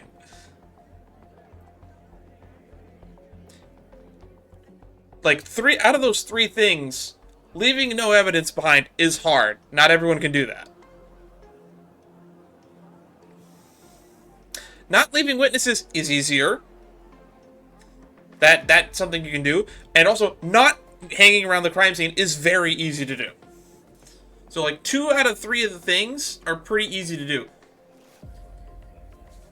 I once saw an interview with, like, a forensics scientist where they talked about how, like, in reality, all it really takes for someone to get away with a crime, like a murder, is to dump the body in, like, some really out-of-the-way place, like the middle of a desert or a heavily wooded area that nobody really goes to, that only you know about. And after, like, 5, 10, 20 years, that body has almost no way of being traced back to you, even if it is found. Like, a body will decompose down to a skeleton after, like, 5 years. If it's exposed to the elements in some way. And if it's not exposed to the elements, like, any traces that you leave on it, like fingerprints or hair, are really likely to not hang around. That's not deduction. It's a conjecture at best. As for investigating those 2 categories of suspects, we've been doing that for a long time already. It's been 15 years. The relevant people and the victims' families have all gone their separate ways. Tracking them down now won't be easy. A lot of them are also dead already. Yeah. After losing their loved ones in such a cruel way, their hearts were shattered. Many couldn't bear to stay in Daybreak District and chose to move away. I remember seeing that in the case files you sent me. They even formed a mutual aid society for the victims. The weird smiley cult people. I wonder, after all these years, have they managed to heal the wounds in their hearts? No, they lobotomized themselves. Maybe they have. After all, they go by a new name now. The Research Society of Happy Smiles. Ah, you mean that charity with the slogan, Healing Smiles, Healing Arcadias? That was their slogan? Before he died, Kostad mentioned that group to me. He said quite a few young people in the gang left without looking back, just to join them. So I thought, maybe we should start by looking into their rivals. The gang's rivals, or the Research Society's rivals? The Research Society of Happy Smiles, huh? A charity that helps people escape their pain and find happiness, offering free counseling, medical care, all of that good stuff. Sounds like they've turned over a new leaf. How could you call them rivals to the underworld? Well, we do know that at least Polwave's ultimate goal was to turn the Sinwish Syndicate into a mutual aid society, or like the, what he called it, the Strangeling Pension Fund. I dug a little deeper into them, and found something interesting.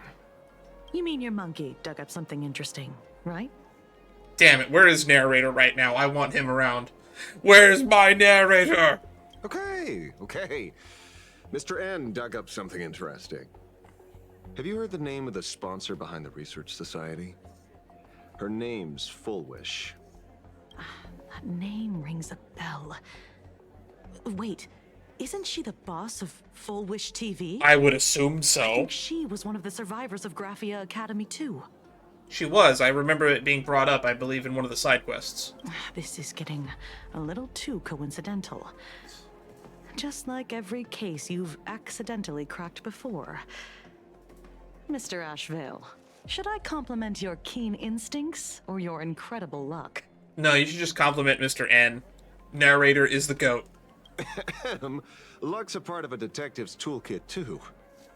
Sure it is. Anyway, whether Fullwish is guilty or not, we won't know until we look into her. That's why I asked you here. Research Society of Happy Smiles Mutual Aid Seminar Notice. Daybreak District, New Life Project, Public Recruitment and Mental Healing Seminar, the Research Society of Happy Smiles. Confused by the future, don't know where to turn. Is the burden of life suffocating you? You crash onto the bed after another grueling day, drifting aimlessly to the tide of memes, of orc talk. Oh god, orc talk. So they have their own TikTok here. Feeds you. But when the screen fades to black, the reflection of staring backwards reveals the truth. You aren't smiling. You can't quite recall when it began, but you seem to have lost your reason to smile. You try to force the corners of your mouth up when facing the mirror, but all you feel is a sense of alienation. When was the last time you really smiled? Worry not, no more. There's a double negative. The Research Society of Happy Smiles is here for you.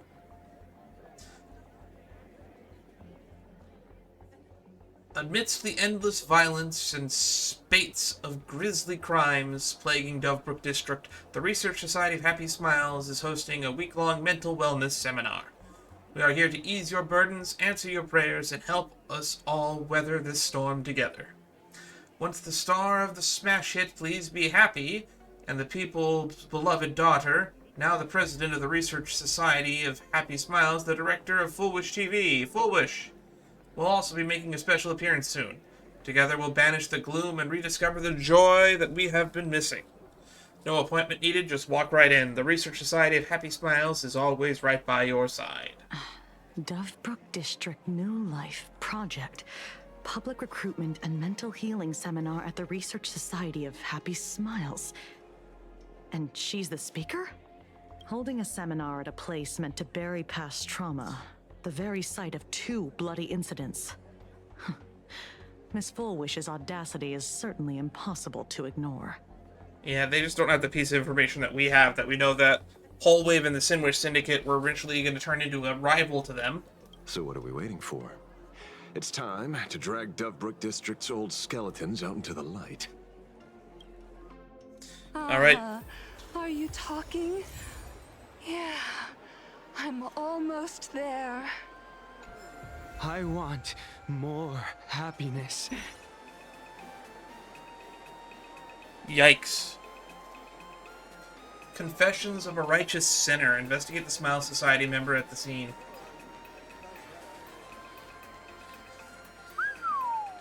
This place is buzzing. Are they all here waiting for Full Wish to grant their wishes?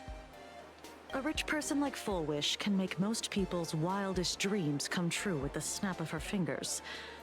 I'm less curious about who she'll help than what she wants for herself. If money could really accomplish everything, the IPC wouldn't be eyeing this world. My bet, I'm sure that Full Wish wishes the tragedy 15 years ago never happened. Erasing history. Can the laughter really pull it off? I think they can. I'm pretty sure in that one trailer we watched, a history fictionologist, pure child of an Azrava or a Riddler, may have done just that in the past. In past victory records, there have been countless and often bizarre instances where the victor used the Elation's authority to change reality. You have to understand, the Phantasmoon Games isn't just some wish-granting lamp. What makes it irresistible is that it turns the one who wishes into the genie. That's quite alluring. Have you heard about the noblest worm? Oh, we're talking about the noblest worm again. It became the happiest creature in existence. Happy enough to burst apart, leaving no intact body behind. Your knowledge of these unofficial records is enough to rival ours. Since you see things so clearly, Mr. Ashvale, why sign up for the games? Miss Kuchiba, is that a rhetorical question? Or are you fishing for a confession? Fishing? Don't be afraid. Now that you're a supplicant, public officials like me no longer have any authority over you. I just had a realization. I mentioned that if our plan to make Aha the leader of the Anti-Destruction Alliance, there's a non-zero chance that Nihilix is actually Aha. I'm guessing what you want goes beyond a straightforward act of revenge, beyond a vigilante execution carried out in public.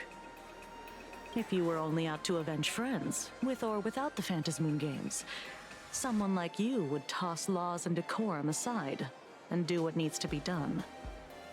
So tell me, Mr. Ashvale, what do you actually hope to get from the games? Consider it a mystery. If I make it to the end, you'll know the answer before Aha does. Well then, I'd be honored. Just don't let your wish ruin our lives here. Daily life here fits like a tailored prison uniform. Wear it too long and you forget what your bones should feel like. Ugh. It's time to break free. Look at these prisoners of routine before us. Full Wish hasn't shown up yet. Let's talk with the members of the Research Society. Maybe we can coax something useful out of them. Good luck with that. Try to communicate. I got called into another chat with the boss today. Never thought he'd care about me this much. Everyone is smiling at me. The office feels downright cheerful. These days, I go home, change my baby boy's diaper, help my daughter with her homework, prepare tomorrow's lunch, and clean up the house. It's hard to describe how satisfying that feels. Sounds good to me. When Emma left me, she must have left the kids to me for my own happiness. And just like that, all that positivity, gone. When I look back, I realize I was someone who had it good. And I never understood how lucky I was. It's not hard to realize why your wife left you. Right? All thanks to Miss Foolish. Yesterday, during my tumor removal, the anesthesia wore off halfway through. I squinted and watched the doctors pull all kinds of things out of my stomach. There was this lump still twitching when they cut it out. Oh, I just threw up my mouth a little. I'm afraid to press the next text button. I used to be too weak to even get out of bed. But after the Society's treatment, I am almost ready to walk out of the hospital. Isn't that amazing? Oh, I kind of want to see someone slice me open too. It should be fun. I hope that in like 30 minutes from now, I don't remember any of this. Hey, did you two hear about the Sinwish Syndicate? You've come to the right person. My neighbor got a visit from their debt collectors. You should have heard the racket. I saw the news too. Those parasites who ruined the peace, who kept people from being happy. Gone. Wiped clean. Oh, praise aha. Yikes. Wait, they extorted you too? Something like that. Still owed their underboss tens of thousands of credits. So your debt's wiped clean. Oh, must feel pretty great, huh? He gave 30,000 credits to March for a comic. Well, that was horrifying. I hope we don't have any more conversations like that. Try to communicate. Oh, we meet again. Hey, Lady Megatron. How have you been? Good. Since I joined the Research Society, I've made so many new friends. That's so good. I'm happy for you. In the past, I struggled with mobility. I always had to work 3 or 4 times harder than the other Megatrons, just to keep up. A lot of Imaginae think factory-made types like me don't count as their own. And humans look at us and see soulless machines. If every sentient being has a home, then even the scrapyard is closed to me. I'm not even considered recyclable waste. Mechatrons and Imaginae in general still fascinate me. But here, in the society, no one cares what I am or what I can do. They just see me as a normal person. Good for you. Congrats. You found your home. Aha said the same. They and everyone here are my family. Aha talks to you. Of course! You mean you can't hear them? Guess you're not happy enough yet. Okay, I'll take your word for it. Don't worry. Once you join the society, you will. No pain, no tears, just pure joy. The society makes everyone happy. I'm just waiting for it to turn into a death cult. Don't drink the Kool-Aid, everybody.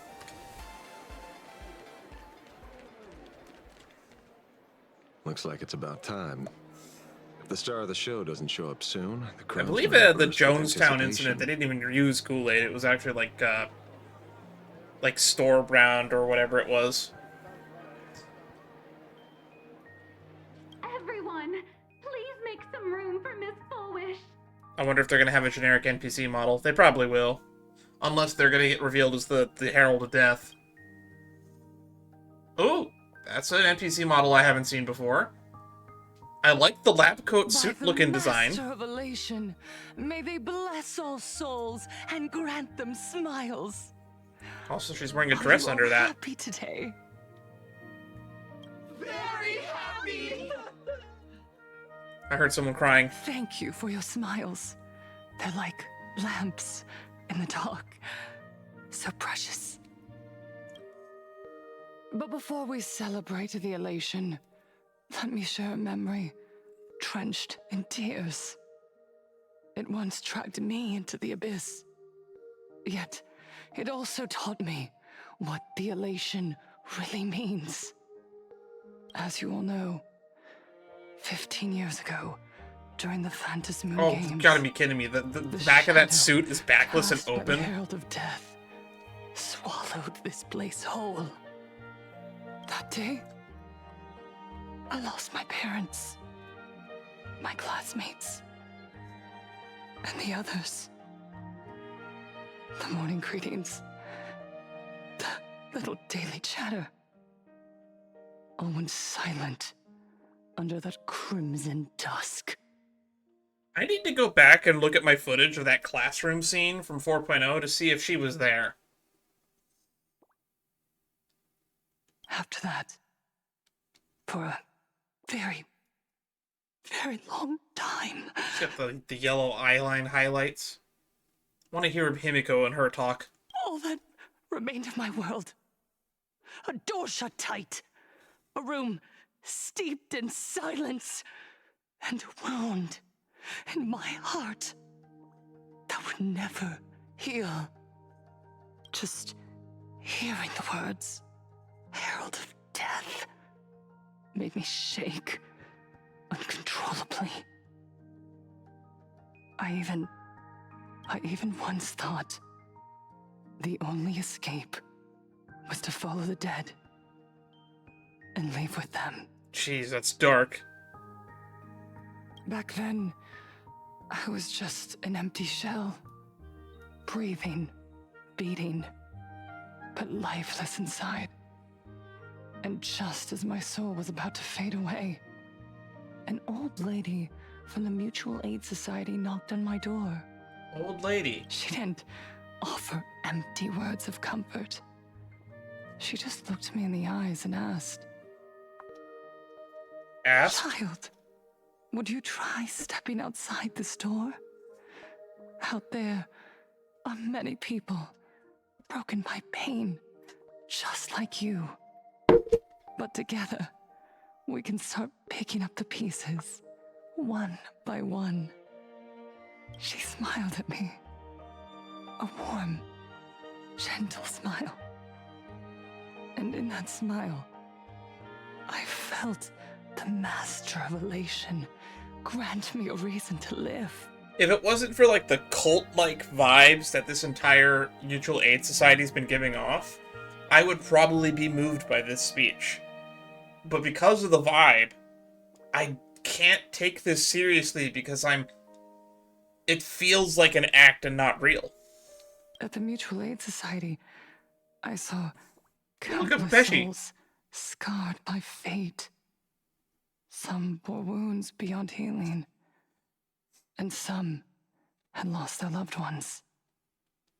Each of us bore a different wound, but every wound cut deep. And yet, what truly moved me wasn't the pain. It was how, beneath those scars, they still reached out to one another, offering a smile to a child who'd stopped crying, lending a guiding hand to someone lost.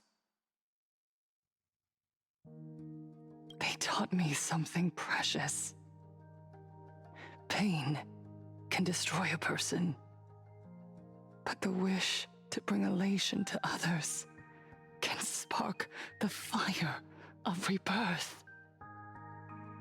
That was when Aha's voice echoed again in the silence of my heart.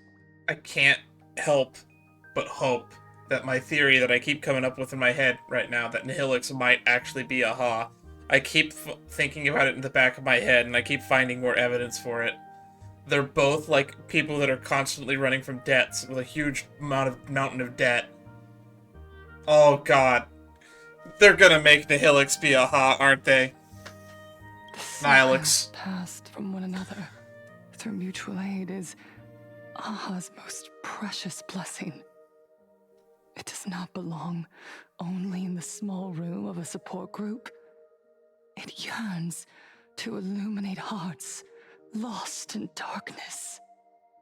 Each time we share a true smile, it's as if we hear Aha's voice. And when that voice rings out, all suffering fades, all pain is healed, and everyone knows what true happiness feels like. That's why the Research Society of Happy Smiles was founded. I will share this divine smile with all of you. We support you, Miss Foolish.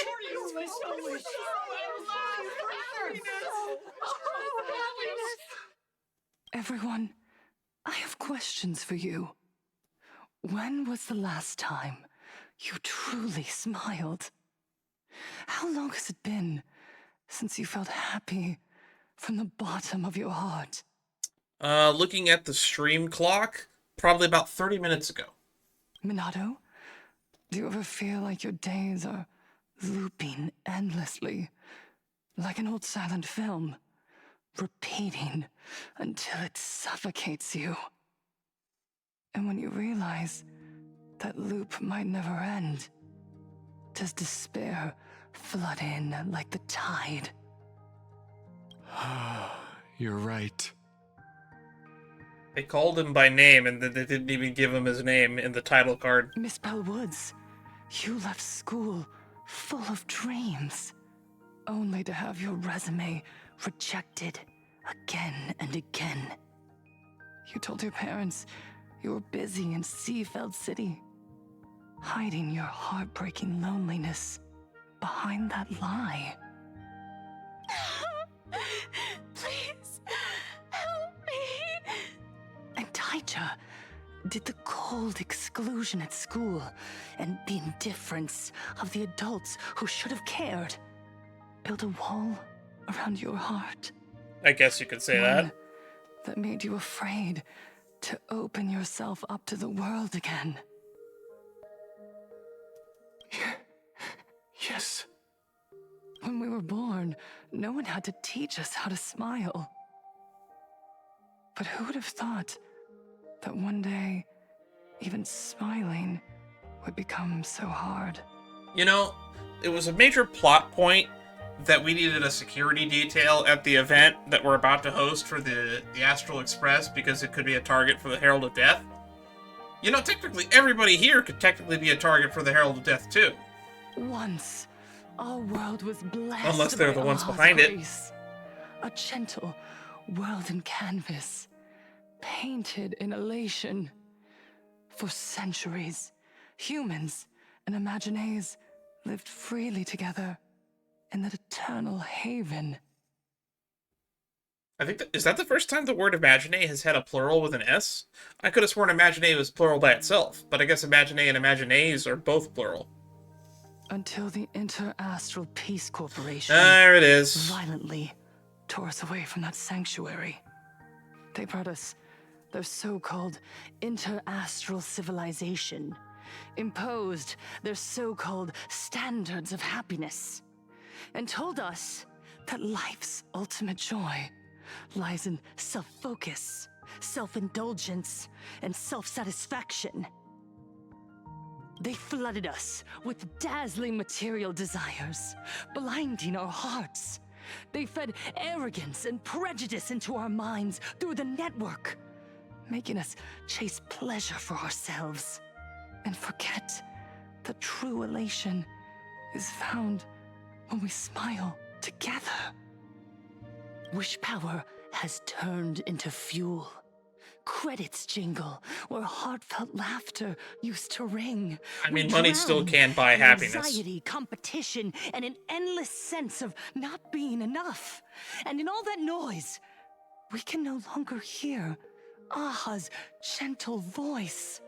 I thought about it as a joke. I was talking with my friends, and maybe as a meme at some point, I'll just, on the stream, I'll just put up, like, a goal counter at the top where it's just say, my student debt. And then just kind of update it till it's all paid off. I haven't made my first payment yet, but it's gonna probably add up at some point. I think it's probably, like, over 30,000 that I'm probably gonna have to pay back over, like, a period of years. Who knows? Maybe the stream will take off at some point. I'm not doing this for money. And that's probably one of the reasons why I probably won't do that. But it's pretty funny. Elation. I thought about it. The idea was funny when I talked about it with my friends. Is being eaten away and replaced by the external. No one can escape debt. No, wait, sorry. Wrong game. That's a Genshin quote. You said it. I work myself to death for scraps, and my boss doesn't even notice. And those useless loudmouths online. They do nothing with their lives, yet constantly judge everyone else. Is it just me, or is this very happy audience not very happy anymore after Full Wish gave her speech? The IPC is nothing but a nest of vampires! They're feeding off of us! Speaking of vampires, one of the 10 stone hearts is probably a vampire.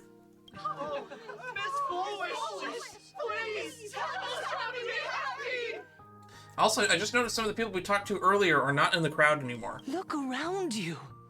This land was once blessed by the master of elation.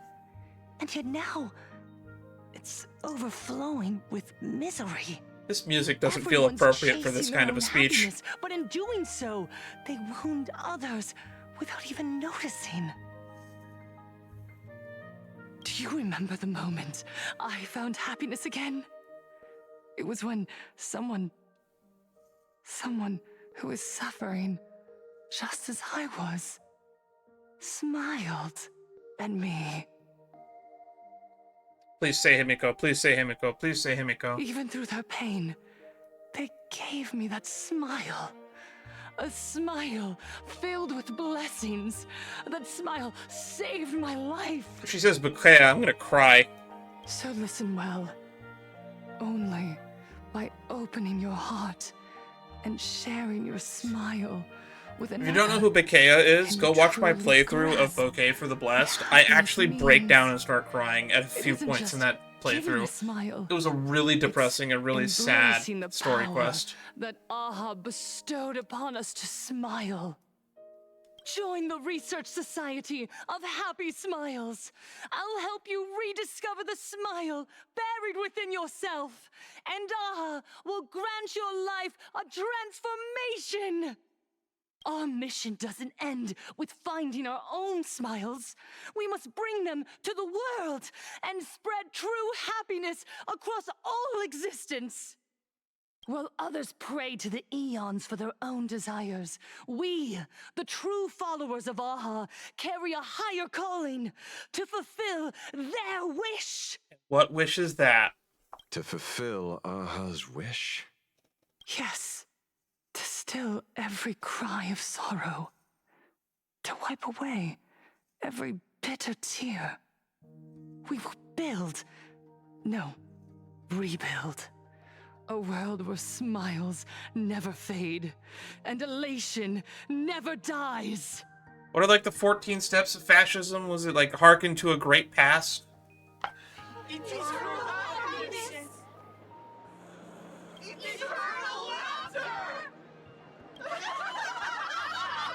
Where did they get batons all of a sudden? The speech is over. What's your take, Detective? Creepy. She's so far gone, it's hard to make sense of it. Then let's not overthink it. Let's talk to her directly. This is totally going to end well.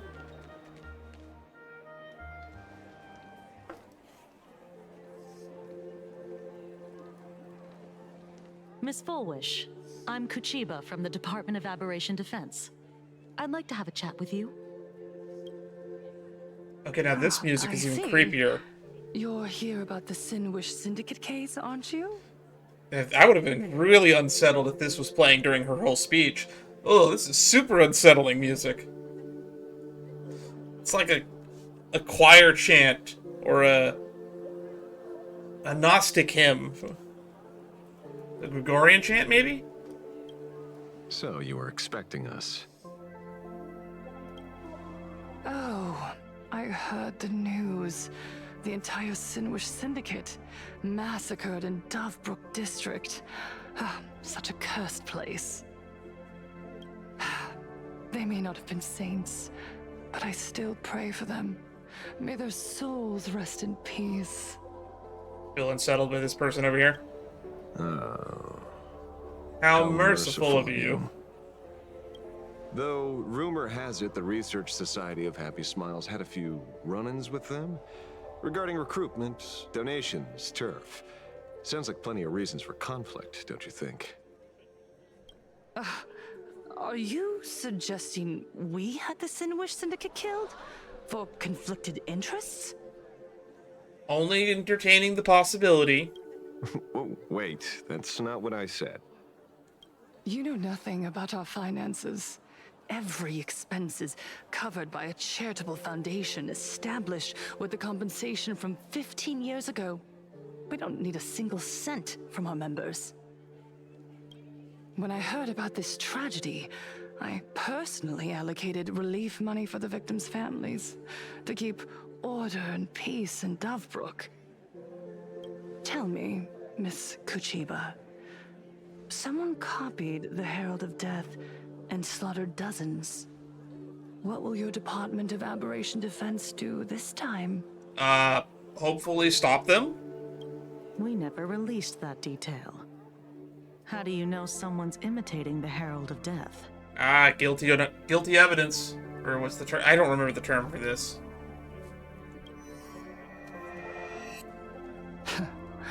Isn't that what you've been waiting for? For the killer to slip up so you can swoop in and tie everything up nicely? 15 years have passed. You don't seriously believe we're still living in an age where information can be sealed off at will, do you? From the very day the murders occurred, the news has long since spread online.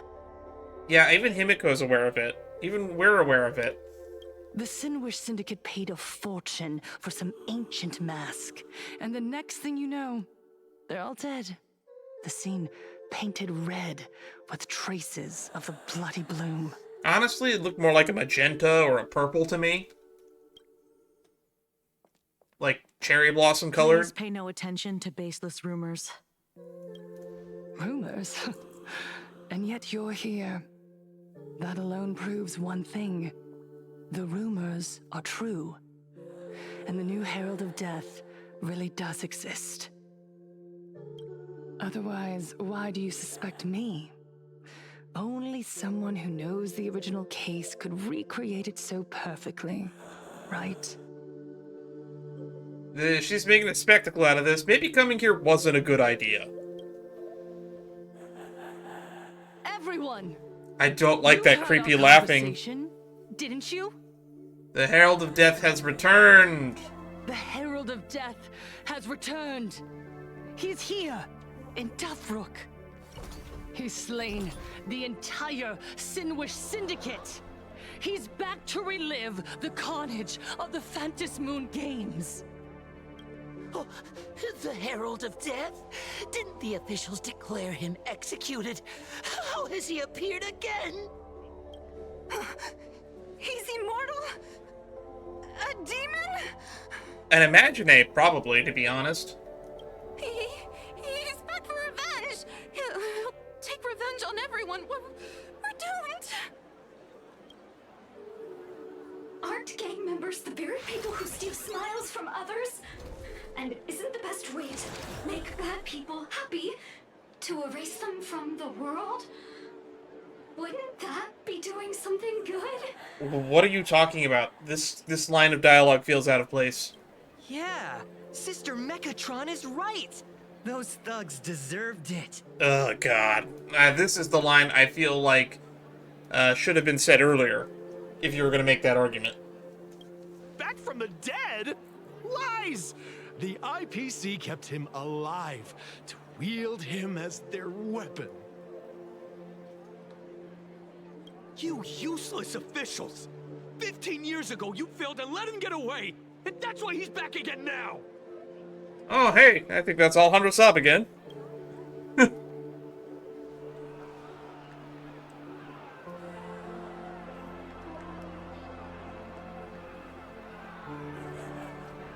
I have a bad feeling about what Foolish is doing here.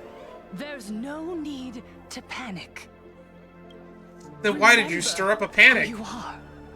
You are those who live beneath Aha's brilliance, who have claimed happiness and cast off the shackles of suffering. Once the Herald of Death fed on our fear and tears, that was the source of his power. Look at the smiles on the faces of those around you. There is no fear left in our hearts. No tears. I'm just now noticing she's only wearing one glove. All that remains is resolve, happiness, and faith in the elation. The Research Society of Happy Smiles will protect this world. Etch this into your hearts. The happy do not here we go. die. Now we're getting into death cult territory.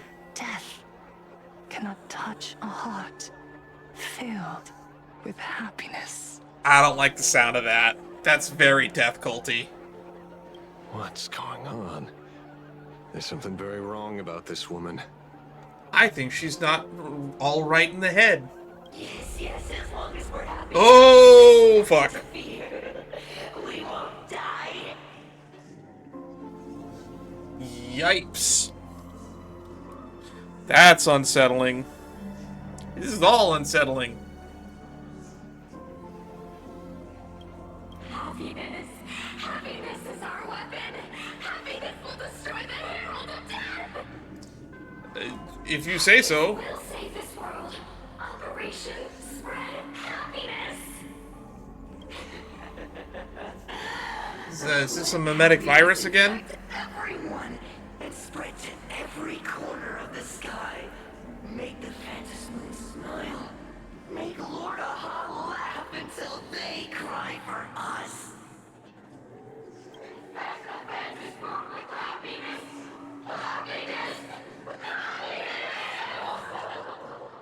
We still don't know who won the previous Phantom Moon Games 15 years ago.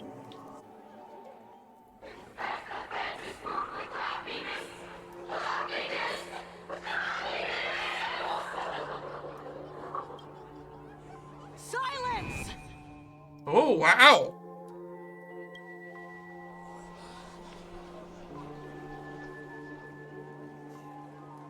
That disturbed Kuchiba for some reason.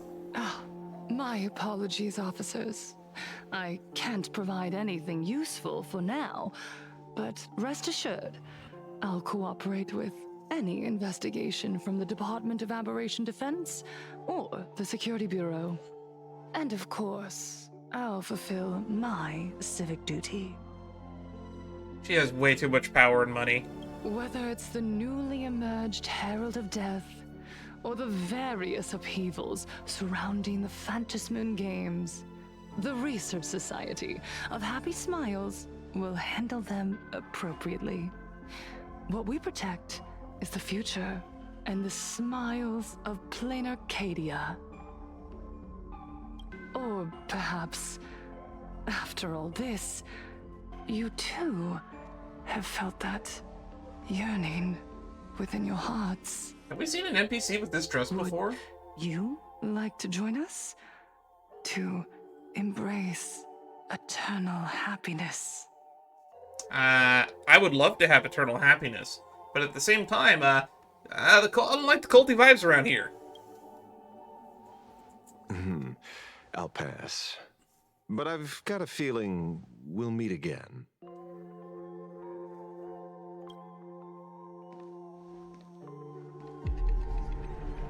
Wait a minute. That's Cinderborn. What did he say to him? Miss Fullwish, thank you for your cooperation. Hopefully, next time we meet, it won't be like this. I'm also just now remembering some... Of elation, Oh, watch over I guess all, she's still talking. and bless you with the everlasting smile. So I forgot to mention this. There was the Daybreak Squadron mentioned that they went through a conversion of some kind.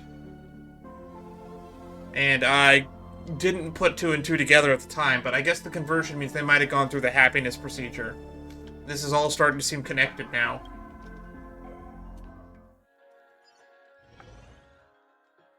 Also, Cinderborn definitely seemed like he was going through some heavy stuff. So, it makes sense to see him there. Obsession. Let go of the shadow in your arms. Let go of that false sense of responsibility. Oh, here we go again. You should be dead, aren't you? The shadows are red this time. Join your brothers. Let the gears grind to a halt. Let the hands fall still and end that life of yours that was never meant to be. It was Echo of the Past, now it's Distorted Echo. Sorry. That day will come. But for now, there are more important things I must do. What did you say? Nothing. Never mind. Looks like Fullwish is a much slyer fish than expected. Fullwish and fish rhyme. But she ignored it. And instead, she stirred up a whirlpool. Quite the opposite, actually. Not only did she take our bait, but she also flat out told us she couldn't care less about the hook. Oh. Was there something I missed? You are a moron. The bloody bloom mark from the Sinwish Syndicate massacre. How did she know that detail? When we specifically obfuscated it with special mark, even in our internal reports. She broadcasted this information word for word, and even used it to stir up public sentiment, scattering it across the place like tossing blood-soaked feed into a fish pond. Now stopping the rumors from spreading will be even harder. Well, maybe she has her connections, or maybe she owns an entire news conglomerate. She's right about one thing. Trying to stop something from spreading today sure is a lot more difficult than 15 years ago. So, Mr. Ashvale, did your lucky radar start blaring when it came to Fullwish? There is something very wrong about that woman. Oh yeah, she crazy. She cray-cray. You saw the way she played the crowd, huh? I guarantee you that it had nothing to do with her public speaking skills. She could very well be a supplicant in disguise. That is true. We still don't know who the 8th supplicant is. Still, this whole run has been smooth to an unbelievable degree.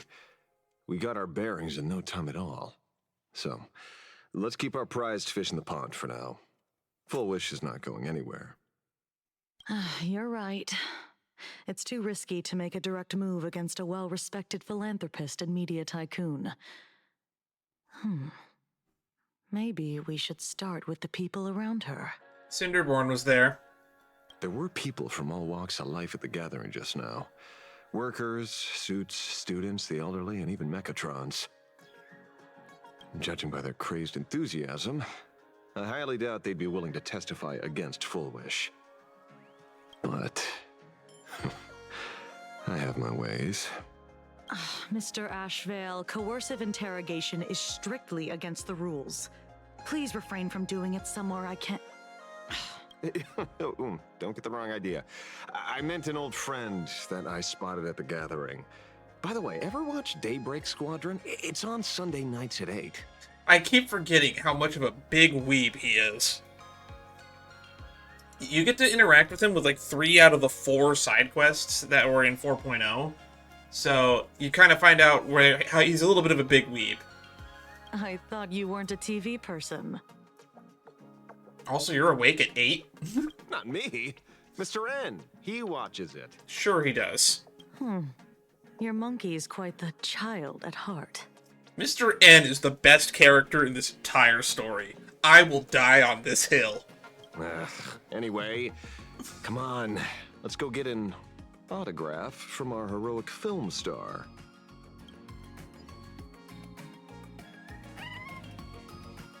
Find that special friend. Why is he over here? Is that him?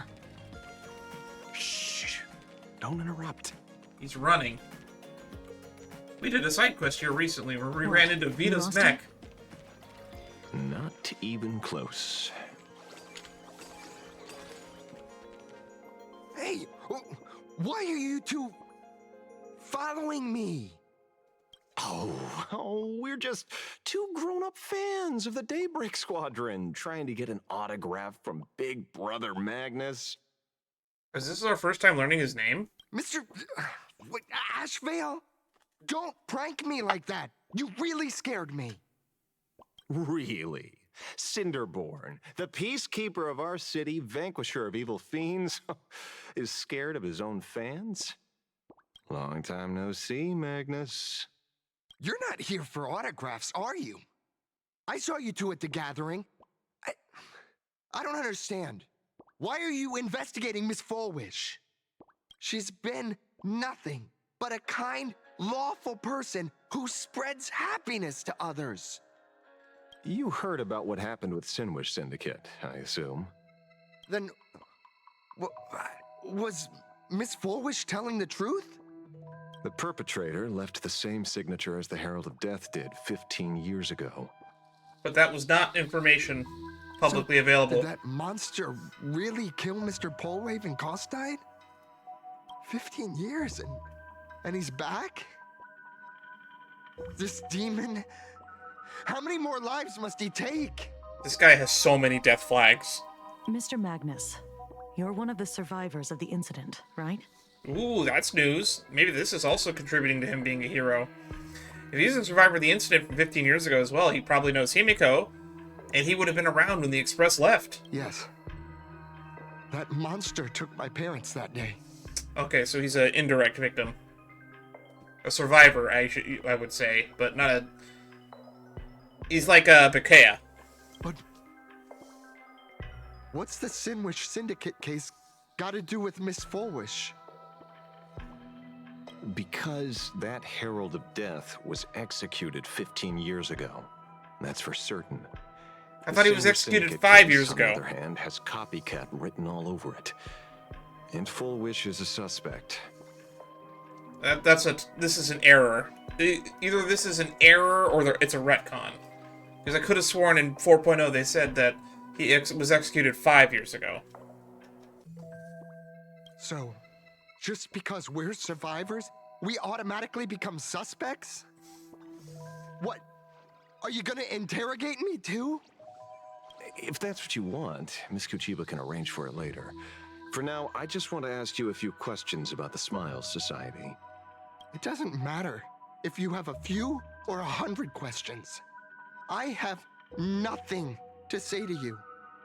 15 years ago, I was left all alone in this world.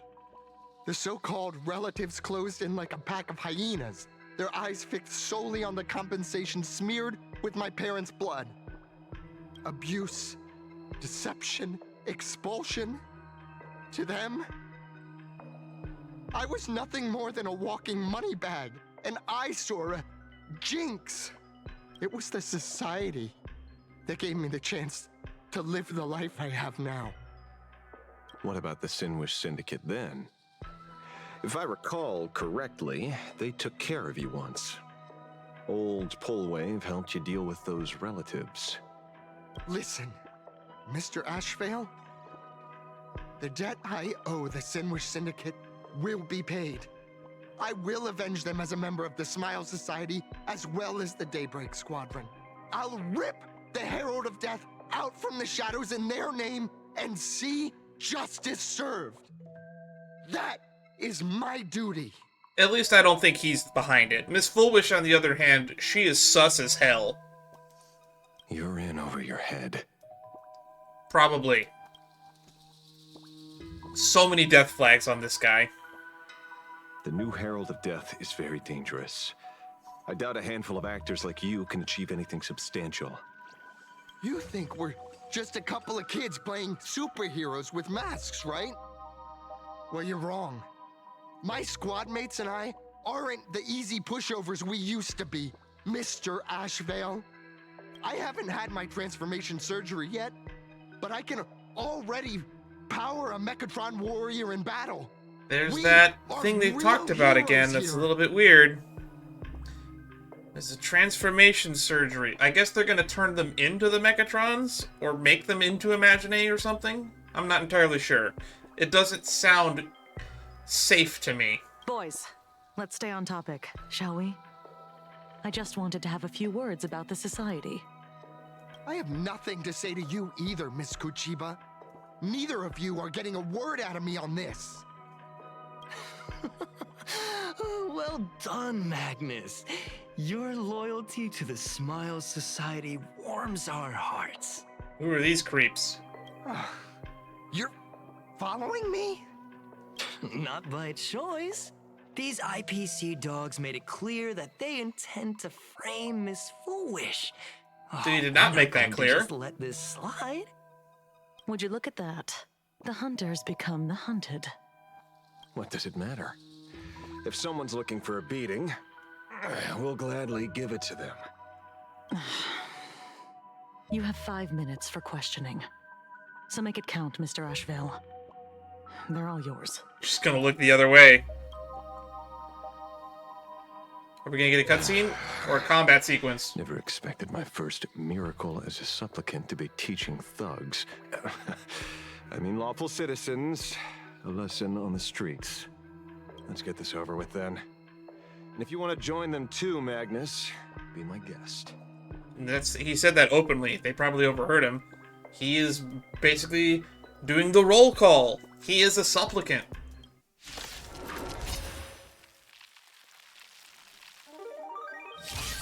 Fair warning. I'm out of practice. If you get hurt, that's your problem. Your fists don't hurt at all. Mr. Ashvale, stop! SD Civilian Mechatron uses the Windmill Defacer. Enters the Strength Boost state, uses Windmill Defacer next turn, Windmill deal physical damage. Grants the target Punchline. Okay. When the Strength Boost, this unit immediately takes action after its attack has a low chance to deal physical damage. Punchline, okay. General Purpose Mechatron from Planet Arcadia. The letters SD. Sorry, Donna. Is it coming? Ready, set. Fighting the West Wind away. Away we go! Earth shatters, heaven trembles.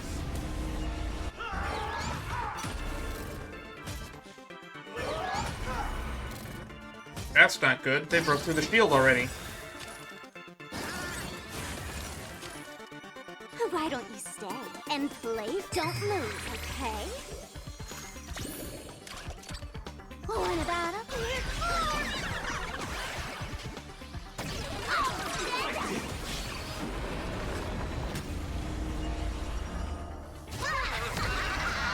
Alright, let's see how much this does.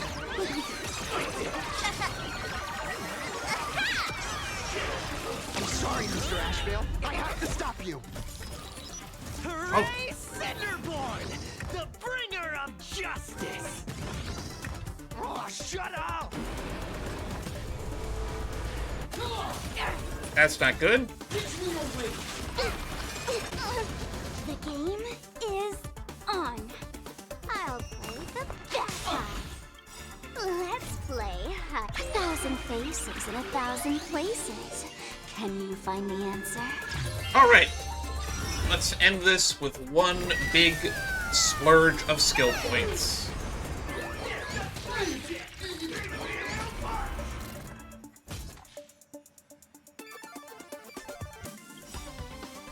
Dragons, O calamity undone, soaring above the lands. This is permanence. Take off together! Good. Watch my moves closely. Huge news! Another aha instant. Don't go, the next winner is you! Oh wow, we didn't even get to go to the Sparksy turn. They just died from the skill. That's hilarious.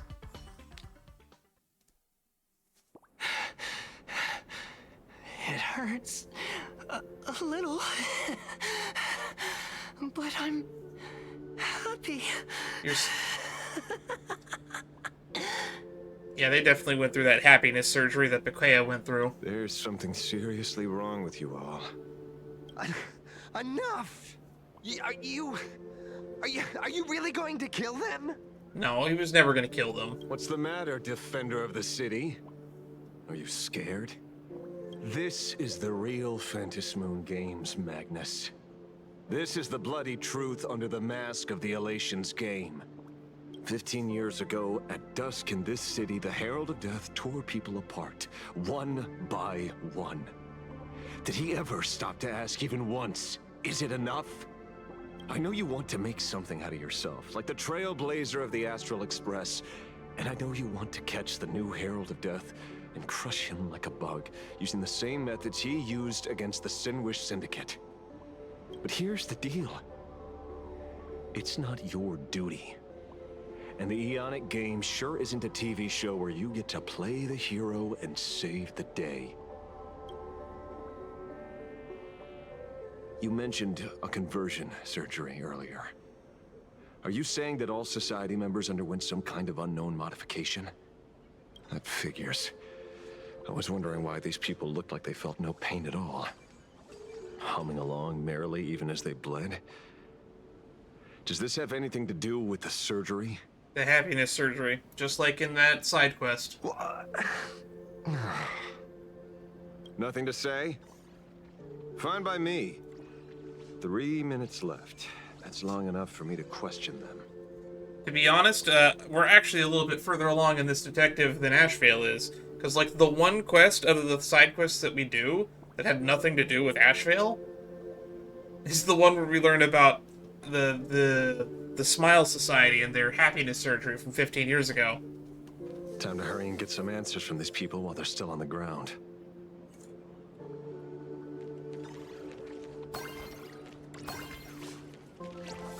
Alright. Who's not dead? Standoff. Hey, lackey. Wake up. Pain should not exist. Pain should not exist. Smile. Please smile. The laughter. Don't let it stop. That's not settling at all. You have 5 minutes for questioning. So make it count, Mr. Ashvale. They're all yours. Oh, they all got back up. That's not good. Oh, that's creepy.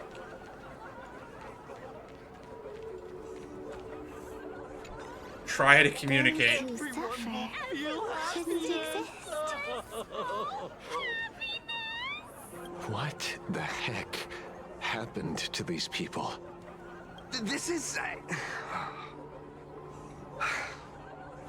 the small procedure that official members receive. They call it the happiness surgery. With a prick of the needle, no more than a mosquito's bite.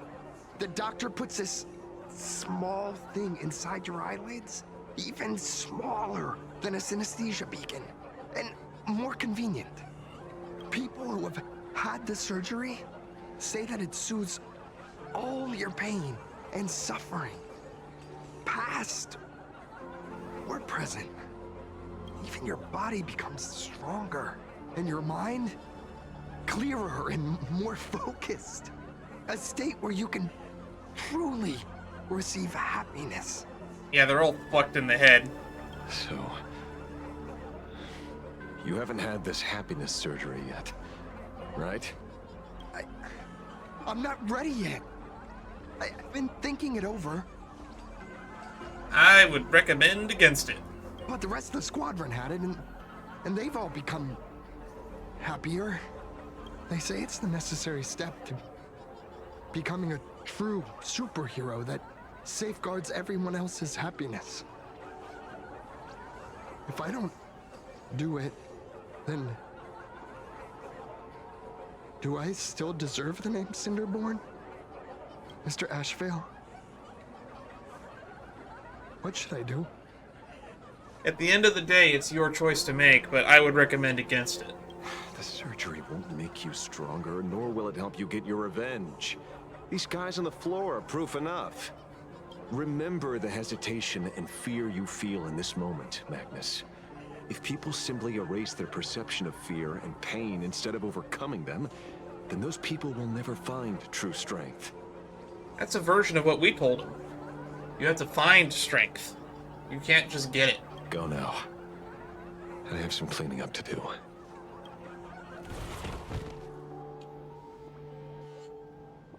And then he knocked him out again.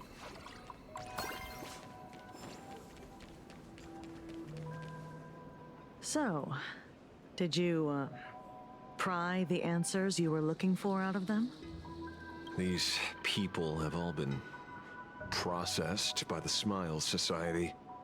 Heck, who knows what method they used.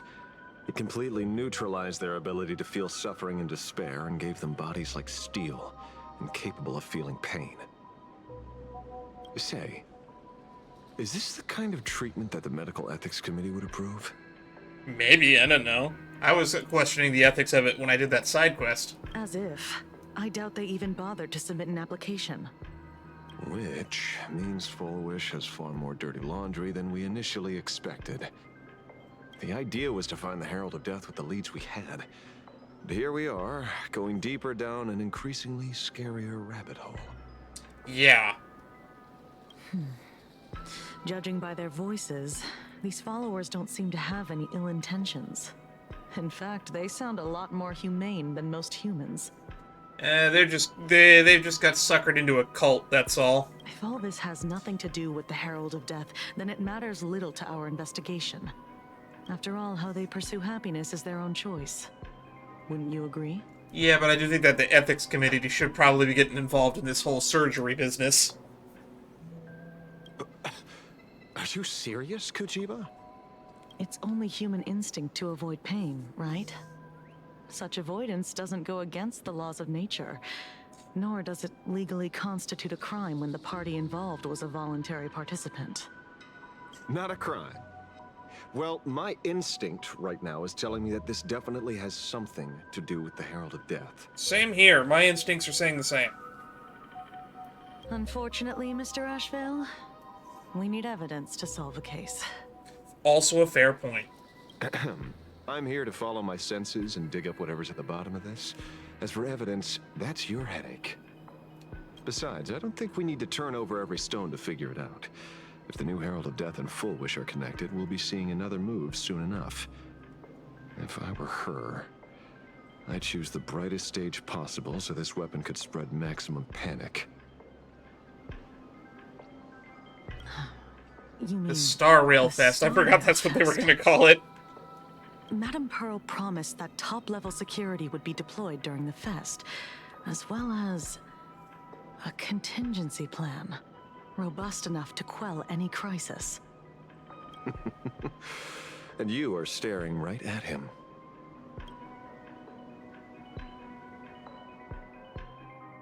Are we kind of finally going to cut back to the Trailblazer POV?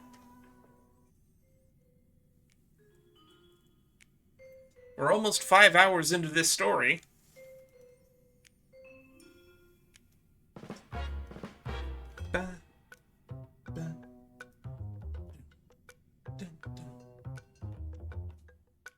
Oh, we're finally cutting to Sunday and Don Hung POV. I've been wondering what the hell they've been doing since the whole Sparksicon thing. According to Sunday, the crow should lead me to Blade's whereabouts. Since it stopped here, that means... Oh, he's at the Celestial Jade Parlor. Oh my god, he's actually here. I wasn't even looking for you. Yet here you are, throwing yourself into the fray. Consider me surprised. Also, Blade's hanging out at the spot where Umbrella usually hangs out. We The haven't Rain Man. even settled the score Silver over the mask Wolf! you stole from the Sinwish Syndicate. And now you're skulking around and following us? What's your deal? What do you, or should I say, all of you want? General Yao Guang of the Yuchui has come to this world and is looking for you. Dragons clash in the wilderness, their ichor dark and yellow. In her divination, you will become a slave to your own violence, bringing a catastrophic end to all. I am in that future as well. The only violence within you that comes to my mind is Shuhu. The piece of the Emanator of the Abundance that was used in a weird experiment that made Blade immortal.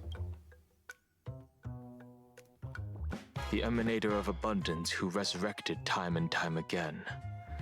The monster who turned planets into living beings and merged billions of people into flesh spheres. Oh god, that's giving me nightmares. Oh, I'm remembering the Rollover and Die anime that just finished airing. The Xianzhou fears that he is using your body to resurrect himself. So, what's your plan? Kill me again. You would like that, wouldn't you? Oh my. Things are getting a little heated. Should I get you both slushies? It's really funny that Silverwolf is even here. Thank you. I'll pass. Now kiss. While Darn, I don't think I got a... divination may foretell a death battle. Did I get the between screen us, cap? That doesn't necessarily mean it's the only interpretation. Darn it, I was 1 second too late. Well, my experiences on the Express have shown me time and time again that even fates set in stone aren't entirely immovable.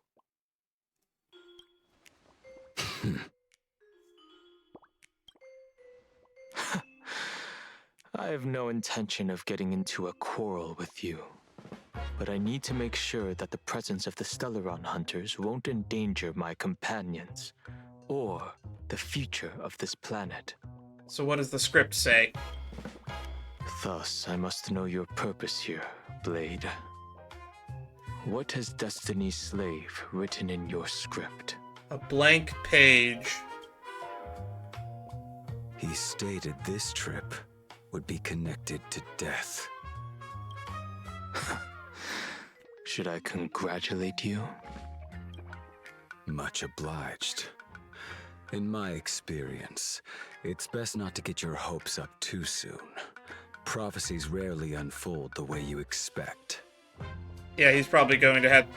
Well, the Herald of Death is also here, so that could be what Elio meant. However, the General's divination isn't entirely baseless. Ever since my arrival here, I have been feeling restless. There's another power here beckoning me. Is there another form of abundance in the world besides you? Interesting. Interesting indeed. Perhaps there is more than one. There's possibly 2 emanators of abundance on this world. Are you referring to the disciples of Sanctus Medicus? Or the Elixir Seekers? Something far more dangerous. Do they have support from other factions? Unclear. As such, I'll keep an eye on you until everything settles. Getting a little bit close Just there, like you buddy. did in the past. That's as far as I'll go.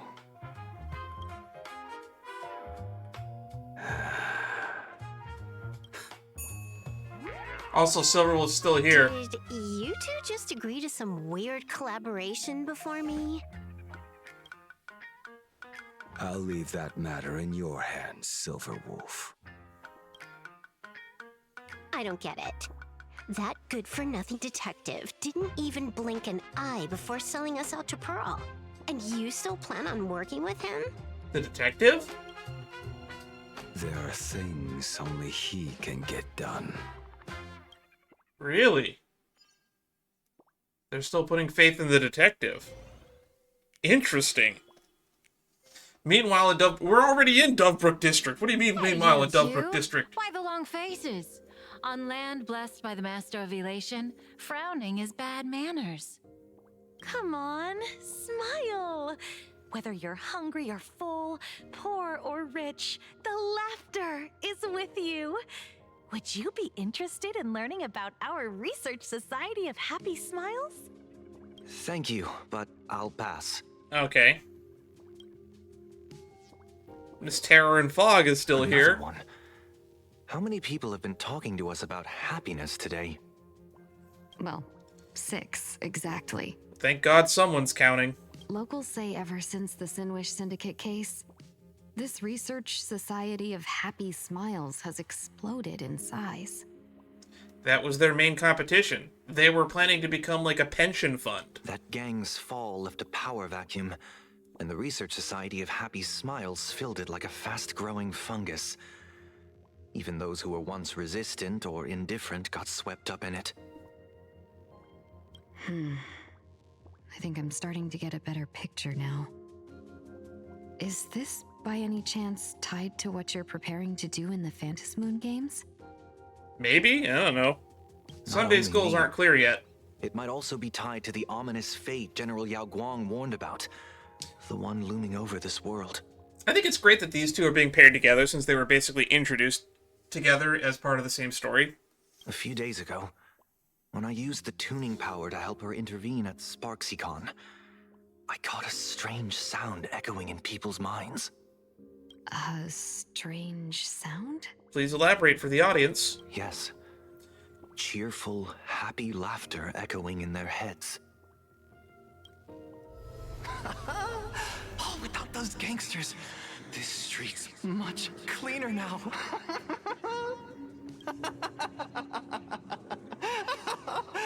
The so-called voice of Aha those society recruiters claim to hear?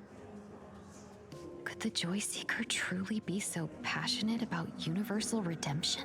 I don't think so, but I also wouldn't put it past them. Whatever that is, it's not Aha's laughter. From the moment I set foot on this street, I've been using my tuning ability to sense the residents' minds. Miss Tingyun, allow me to correct you. Those connected to the Research Society of Happy Smiles number not 6, but 42. That's a lot. That's a big number. Each of them carries the same sound. Identical laughter, looping endlessly like a broken record. And it must be how the device works and how it makes their pain and suffering go away and be dulled, replaced with laughter. Mind control? Or something worse? Are you trying to say that this is tied to the harmony? My apologies. I dare not make such wild assumptions. Fair enough. No, this isn't the work of any tuner. It feels like a barrier, born from the human mind itself, to numb the unbearable pain it cannot endure. Wow, Sunday's able to pick up on even that, huh? Like a worn-out tape recorder hidden deep in the subconscious, repeating the same thing over and over. I am happy. I am happy. So, whose divine handiwork is this supposed to be now? I think the preservation, if I had to guess. More specifically, the technology department of the IPC. Wherever this laughter comes from, causing so many people to self-deceive in perfect unison while enduring pain is well beyond the capabilities of a mere charitable group. Beneath these calm waters, the undercurrents are far more turbulent than anyone imagines. The bad news just keeps coming. Dan Heng's gone off on his own, and Madame Yao's completely vanished. Can you still sense her? Oh god, her temporal displacement disease is kind of weird. The bird I entrusted to General Yao Guang has seemingly gone silent. I can't share its vision anymore. I can't even feel her thoughts through it. But I know it hasn't faded. That means she's still in this world somewhere. Or somewhen. Let's pray she returns soon, with some news to pierce through all this fog. Otherwise, this Arcadia built on happiness will crumble fast and fall into the abyss. I'm sure it won't. Permanently. We'll do our best to stop it. And cue Yo Guang popping in. Guess not. That would have been too easy. If we get to go back to Trailblazer POV, I feel like this might be a good time for a stopping point. Since it's already past midnight. Blurry QR cult? That's an unusual name. You already know who that is, though. Why would the author of Fluffy Across the Blue have such a pen name? Maybe the author's eyes went blurry after too much drawing. He's a dual-mentioned city horse. You're taking it a bit too literally. But it's not impossible. Someone who can draw something that cute must have a warm, gentle heart. I heard the Fluffy's been running for half a year in a magazine. Oh, I just remembered we were going to check and see if Welt's VA has been credited yet. But after that memory bubble movie, A Holy Grail Stay Night, Old Odie produced, became a massive hit. The Astral Express's adventure stories spread far and wide, and the Fluffy started gaining popularity. Man, I can't wait for Mr. Rekka to be playable. Now the latest chapter, The Sacred Flames Return, Amphorius's creation, is sold out everywhere. This cult sure knows a lot about our journey. Must be a galactic fan of the Express crew. Another villain, perhaps. We just gained another loyal fan. I think we deserve royalties, though. Royalties? You're being way too practical. It's a comic where we're the protagonists. Someone's giving us free publicity. Can't you cut them a little slack? I'm only worried in case it goes negative. According to the address the Perlux employee gave us, it looks like we've arrived at a familiar place. For such a small place, Dovebrook District is really full of hidden talents. Oh, you said that out loud and not in your head. Turn left at the first intersection, then turn right, go straight for 200 meters. Wait, this is... It's Furbocom Weekly, isn't it? the Furbobo Weekly newspaper? They were the previous manager. We already knew this. We learned it in a side quest if you do all the Furbobocom Weekly side quests. Oh, don't tell me the author of the Fluffy is actually a Furbo. No wonder he rarely shows his face. Come on, let's go upstairs. Interest in the Research Society of The pursuit of happiness.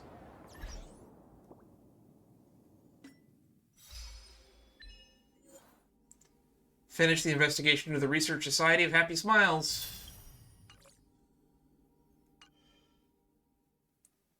Right. characters. Let's look at Welt. Yeah. Welt's old voice lines aren't even listed. That's kind of sad. They took away Coriolanus' name. The burn as holy as the Seraphim. I guess we can keep going for a little bit longer. Alright. The fluffy goes puff, puff, puff. Pom-poms for extra fluffy stuff. Is that from the manga?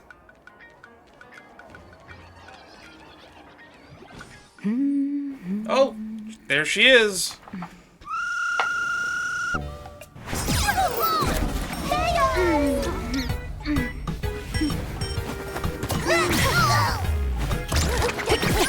What, the Sam Hill?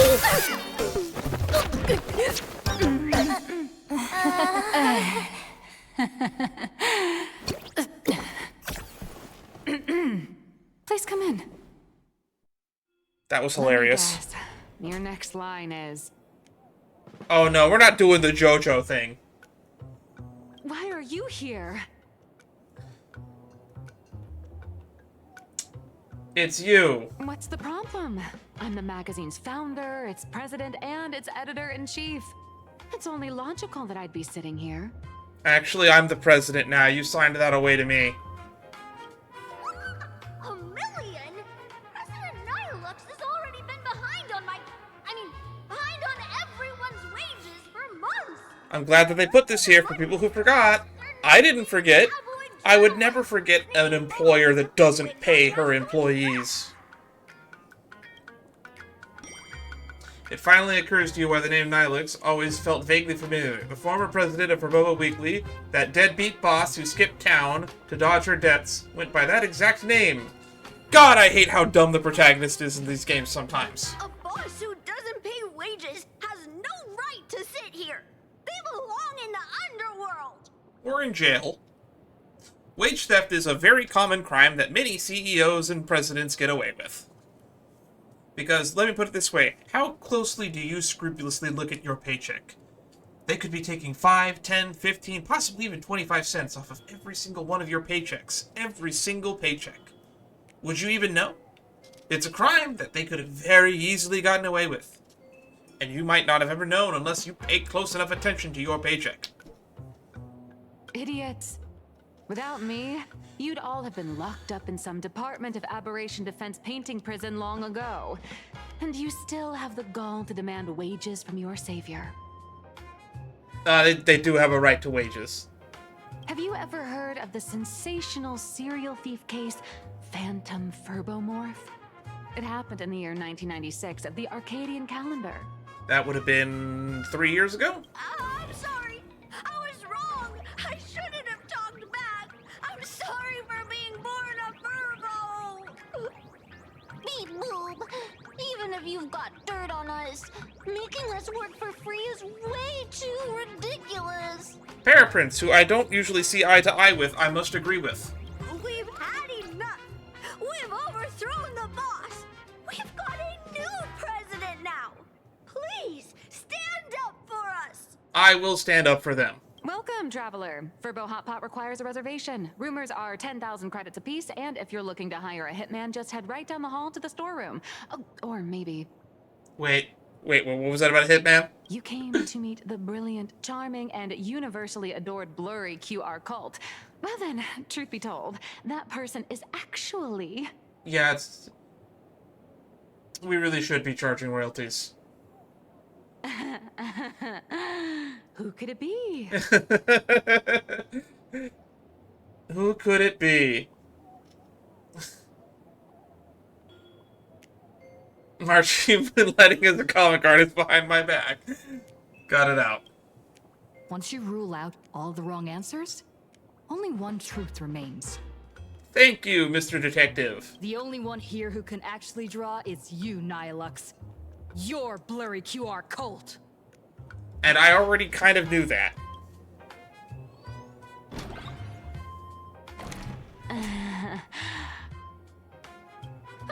You saw right through me.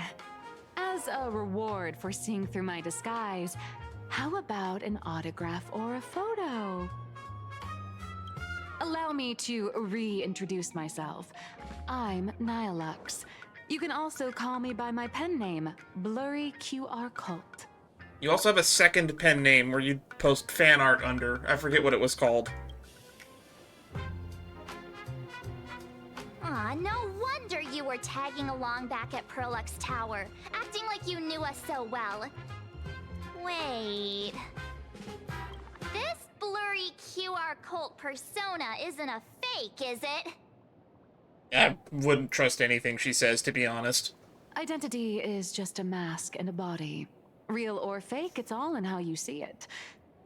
I'm really hating that she might actually be Aha. At the very least, for now, there's no other blurry QR cult around who could show up at Star Rail Fest for a live signing and hype up the Astral Express, right? That's why we're here.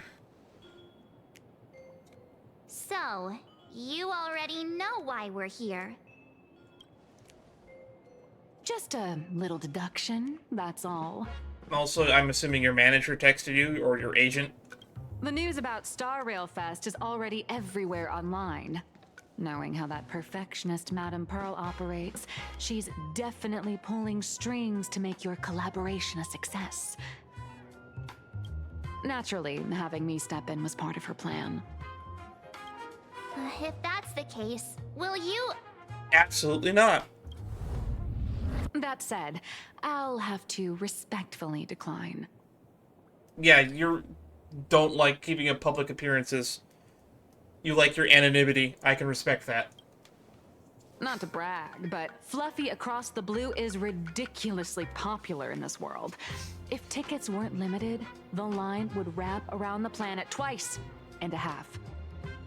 That's not a signing event, but a public execution, right? Fair enough. Yeah, that does sound pretty horrifying. So when's the next update? So when do I get my new form? You made quite a fortune off our adventures, haven't you? So tell me, Miss Nihilux, do you really have the right to refuse us? You've used the crew's likenesses and adventure experiences without permission. Surely you owe us some form of compensation. And what I learned in talking to some NPCs, just the Thrillix Corp, technically we could legally sue her, because the use of likenesses, we just have to go to Pure Point in person, and we could pretty much get Fluffy sued out the wazoo. Why are we talking about this all of a sudden? Today, on behalf of the entire Astral Express crew, for your violation of our publicity rights, emotional damages, and lost wages, I hereby demand 1.6 billion credits. That's a very oddly specific number. Where did you come up with that? How did you work that out? Believe it or not, I don't have a single coin on me right now. I do believe it, weirdly enough. That's impossible. Just your royalties alone should have made you rich. I bet that a lot of it gets funneled to the top, to be honest. I doubt that the actual artist and writer actually makes all that much under the IPC. In real life, it might be different. Like, Oda's pretty wealthy, the creator of One Piece, for example. Due to, unknown circumstances, my luck with money hasn't been great. But I get what this is really about. You're not only after cash, are you? I'll show up at Star Rail Fest. Is that good enough for you? Then it's settled. Thank you, Colt. That said, I also hope the two of you, as the original inspirations, will take some time to familiarize yourselves with Fluffy Across the Blue before attending the exhibition, so you won't be caught off guard by fans' questions. Why would they ask us questions about the comic? Time to attend Miss Nihilux's class. Please follow me.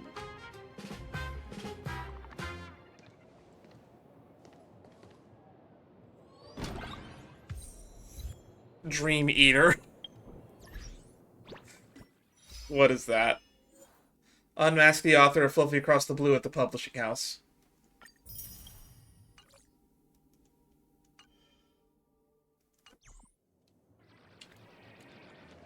How you holding out, Paraprince?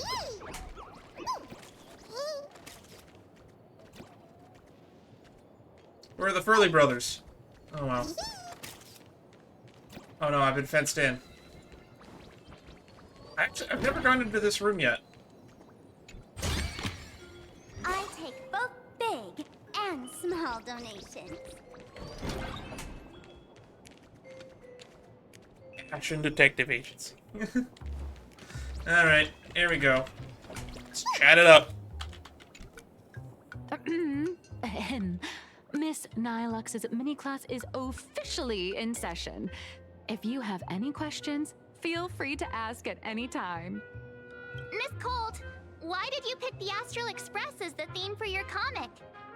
Well, I'm all about realism, but sadly, my previous works like Acheron's Godslay, Galaxy Ranger Saga, and dozens of others all got cancelled. Why do you know who Acheron is? If you hadn't beaten Iron Tomb and boosted its popularity, this one would have been cancelled too. Let's not ask sad questions, all right? So, wait, Fluffy Across the Blue isn't that old? That's surprising to me. Sorry. All right, pay attention. The cute little critter in the center of the image is Baseball Raccoon, the main character of Fluffy Across the Blue. Just recently, March Bunny and Woof Woof Dawn found her in a trash can. Also, if you define center of image, I would say March Bunny's actually at the center of the image. But definitely the focal point of the image is indeed Baseball Raccoon. At that moment, a terrifying monster is causing havoc on the space station. It tries to spit fire at Baseball Raccoon, but the flames don't burn through the trash can. Instead, it sets the trash on fire, and the stench knocks the monster out. That's funny. Go on. Miss Colt, why is she the protagonist? Readers today value immersion, and a character who has no memory of their past is, of course, the best choice. Obviously. But, by that definition, March doesn't either. I don't know anything about my past either, so why didn't you pick me? Even though Little Raccoon joined the Express the latest, she's left behind so many stories across different worlds that there are even rumors in the Lafu's prison about her beating up alien life forms. I guess that kind of happened. They were Borisin, if you want to be more specific. With material this crazy, not making it the main character? I might disagree, but Aha absolutely wouldn't. Again, there's a real possibility that Nihilix is really just Aha in human form. They have way too much in common. It makes me a little unnerved. March, I'll give you the protagonist role for a day. Stick to being the Baseball Raccoon, okay? I don't need special treatment. March, the Fluffy is just a comic.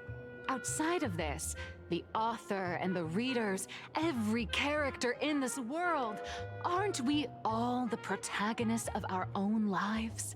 I say that all the time. That sounds so passionate, Miss Cold. I totally get it now. You should have already known that. And so, the unruly Baseball Raccoon, the quiet Woof Woof Dawn, and the lively March Bunny formed a trio everyone loves. Actually, I have a question too. Why are they small animals? Ever since I got punched in the face by sales numbers, I've grasped a universal truth. In today's world, fluffy, cute animals aren't always a crowd pleaser. I cannot argue with this logic. It is sound and bulletproof. Seriously? Even I feel like I can't compete with Pom Pom's cuteness. Designing the adult versions took some work. After defeating the monster, Baseball Raccoon accepted an invitation from the other fluffy animals and boarded the Fluffy. The Fluffy. Here, the protagonist meets 3 big animals with distinct personalities. First, the adorable and universally loved conductor, Pom Pom. Beside them is the elegant navigator, Miss Himeko. I know! That's Himeko! Her original inspiration is Himeko. Oh, please don't tell her! I'm sure she's aware. we could. Awesome. And the big brown dog on the other side, see? His name will shock you. That's right, he's... Mr. Yang! Mr. Yang. No fictionalized name for him? Just Mr. Yang. Just Mr. Yang. Your taste in naming is indeed extraordinary. Anyway, the 6 fluffy little creatures boarded the Fluffy Express and set off on their journey. I guess Shush doesn't get credit or a cameo. As for the plot, it's pretty much the same as what you've all experienced, just with a bit of artistic tweaking to suit plain Arcadia's audience.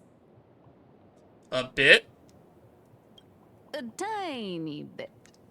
In the comic world, which is even more cutthroat than the Phantasmoon games, if you don't cater to the reader's tastes, it's nearly impossible to survive. Or you could just be that good. Once upon a time, great comic artists had the luxury of 100 chapters to build things up. Now, if you don't hook readers within 100 pages, you're done. See, here's the way the old comic artists got around that. Guess how many pages are on the very first chapter of One Piece? Almost 50. Might actually be over 50. I haven't read chapter 1 in a long time. Because they put the entire Luffy flashback when he was a little kid with Shanks in there, which is really long. Readers today are hard to please, and authors have to come up with ever more shocking and sensational material. Doesn't this remind you of the Phantasmoon games? A little bit. Looks like you're all familiar with the characters from the Fluffy. Now, let me talk about some of the creative challenges I'm facing. I don't care. If I haven't expressed this enough, I don't like Nihilix. Look at these adorable little fellas. How could you not give them a paycheck?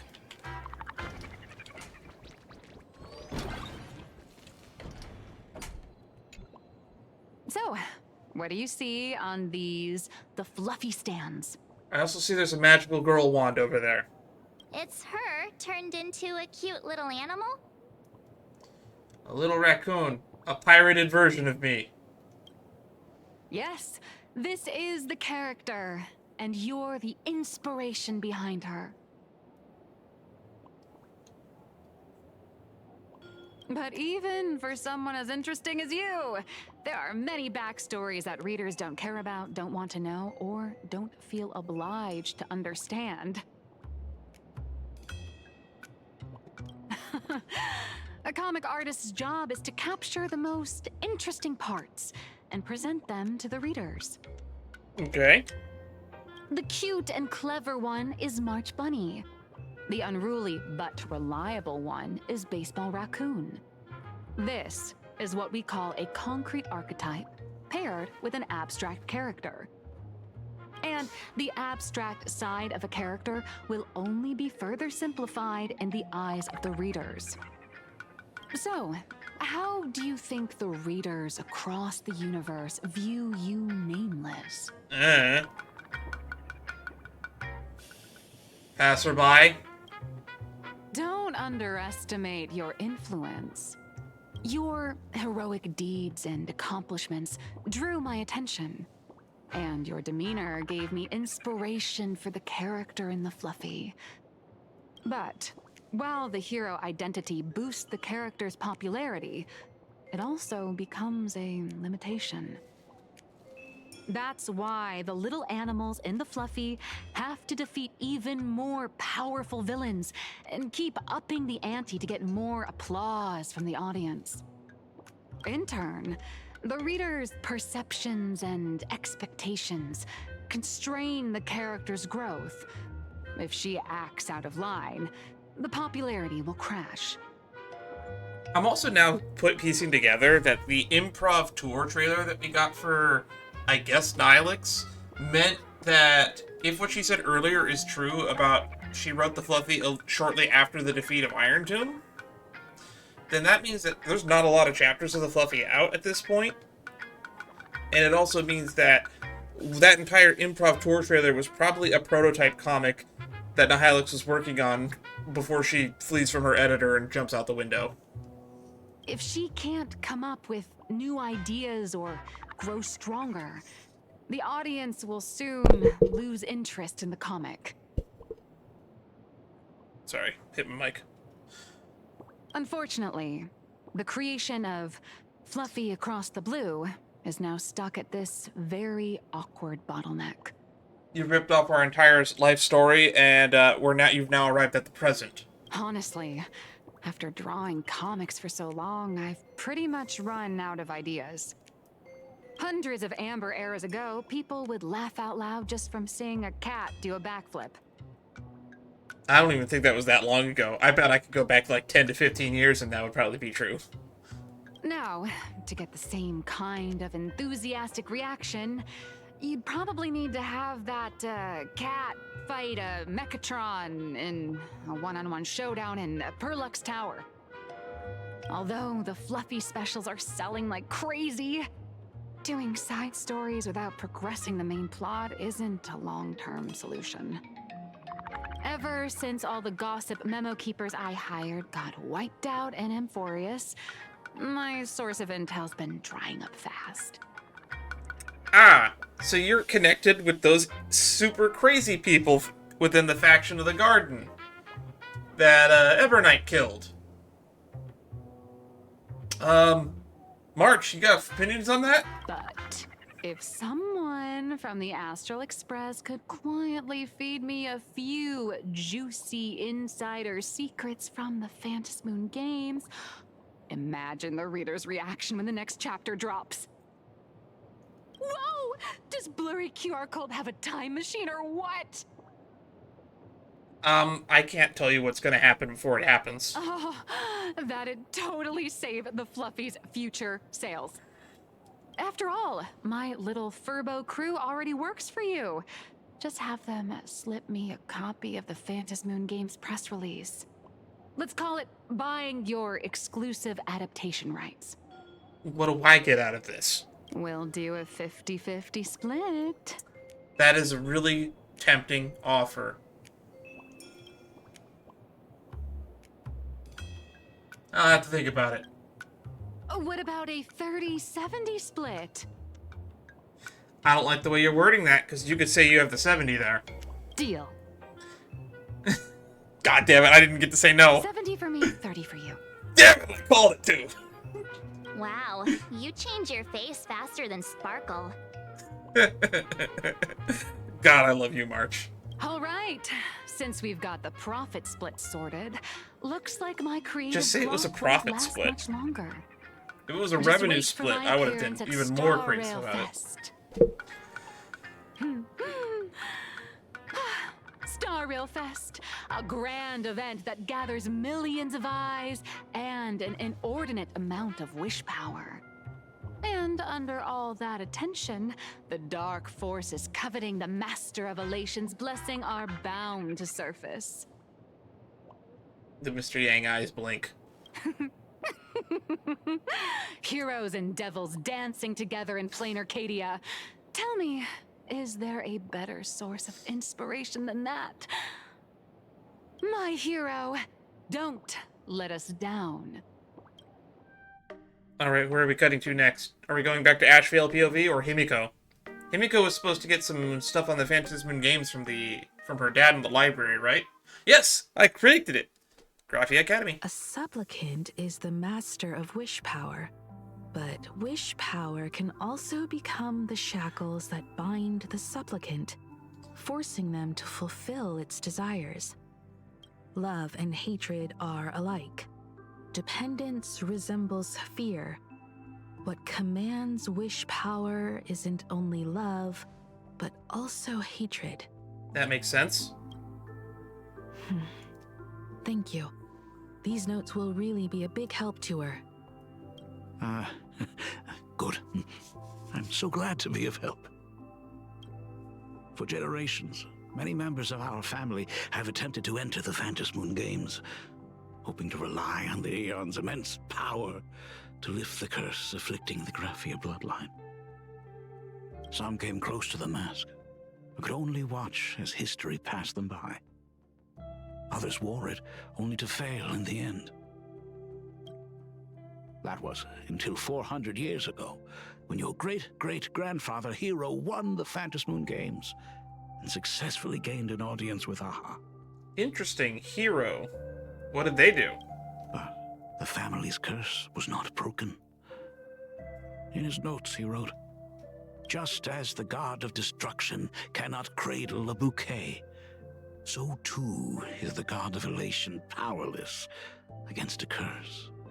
Such is the cycle of cause and effect." Really? Aha's power couldn't stop this withering curse? Father, are you wondering what it was that healed me?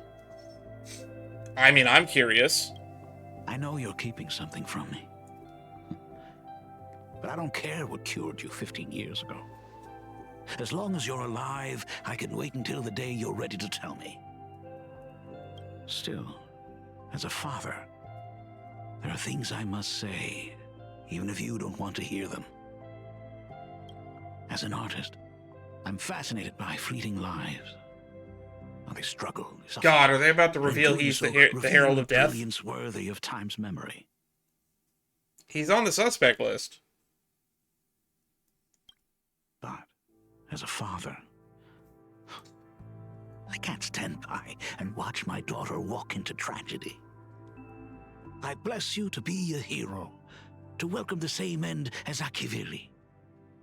Those are words I could never speak. I just noticed, is his outfit backless? Or is that like just flesh-toned? The road ahead is shrouded by uncertainty. And that's why someone must take the first step, to trailblaze a path others can follow.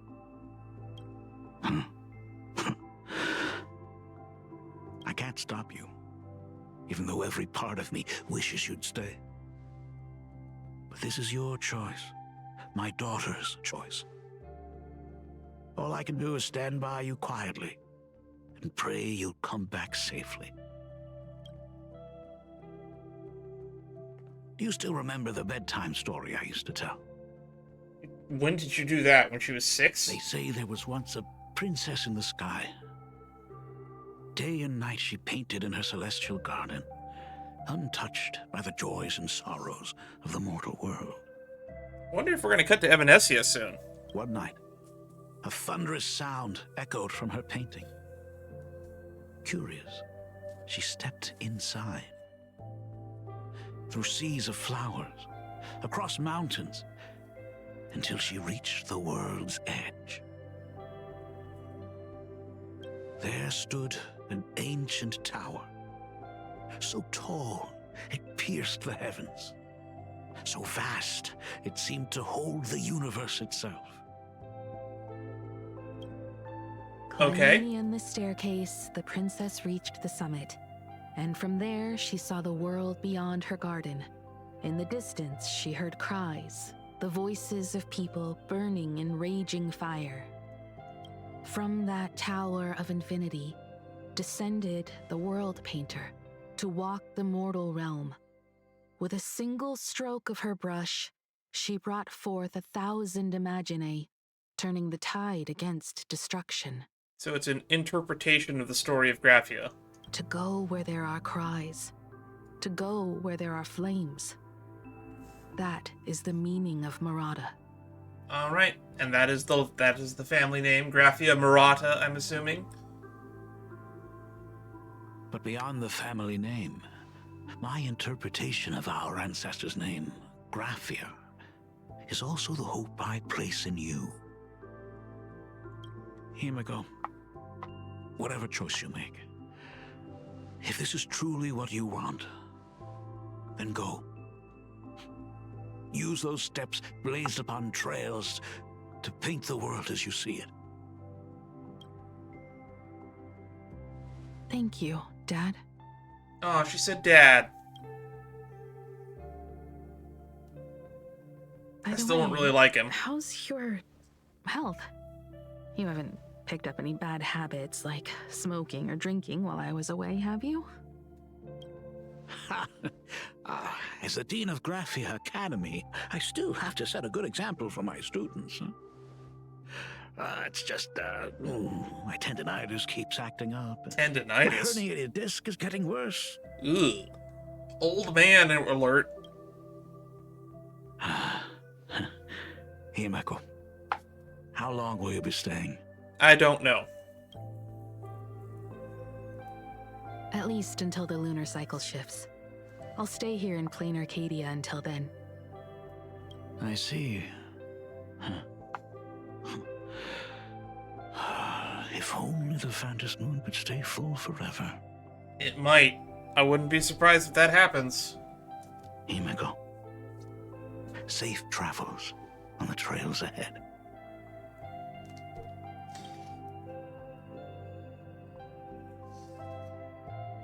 Wanted to learn more about that withering curse.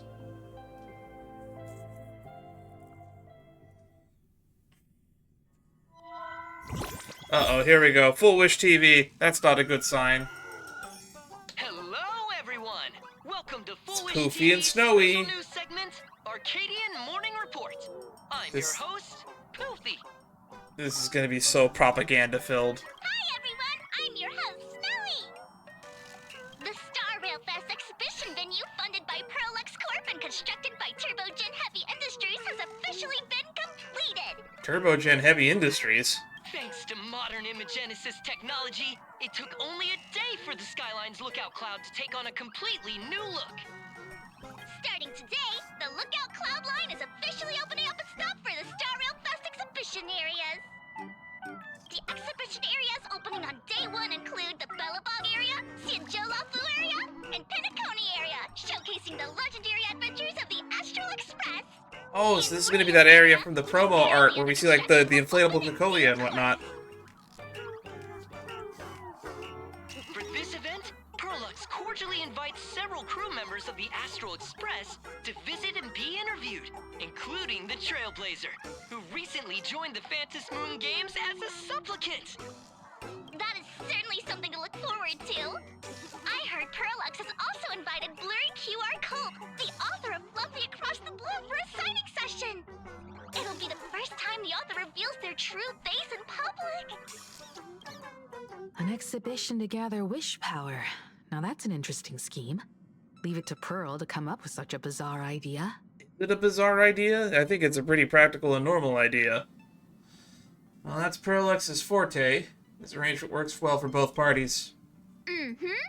Pearl is also mobilizing Pearlux's resources to promote us. When I talked with Pearl, I shared with her the idea of becoming a sail, advancing and retreating together. Well, reiterated This that. collaboration could truly bring out the best of our respective strengths. Sometimes I wonder if Jade invited us here with the intention of giving her colleagues a winning edge in the Phantom Moon games. For Pearl, this Ionic game is probably also a good opportunity to observe and study the way we operate. Also, if we didn't come here, Pearl theoretically could have also acquired 3 more masks, because Sparksy would not have gotten the one in the Academy without us being here. They probably would have had negotiated with Dovebrook and possibly acquired the mask there somehow from the Sinwish Syndicate. Although the still run hunters probably still would have ended up with that one either way. Though, compared to our usual opponents, this Intellitron executive is a surprisingly rational decision maker. Her proposal for cooperation seems more trustworthy than most.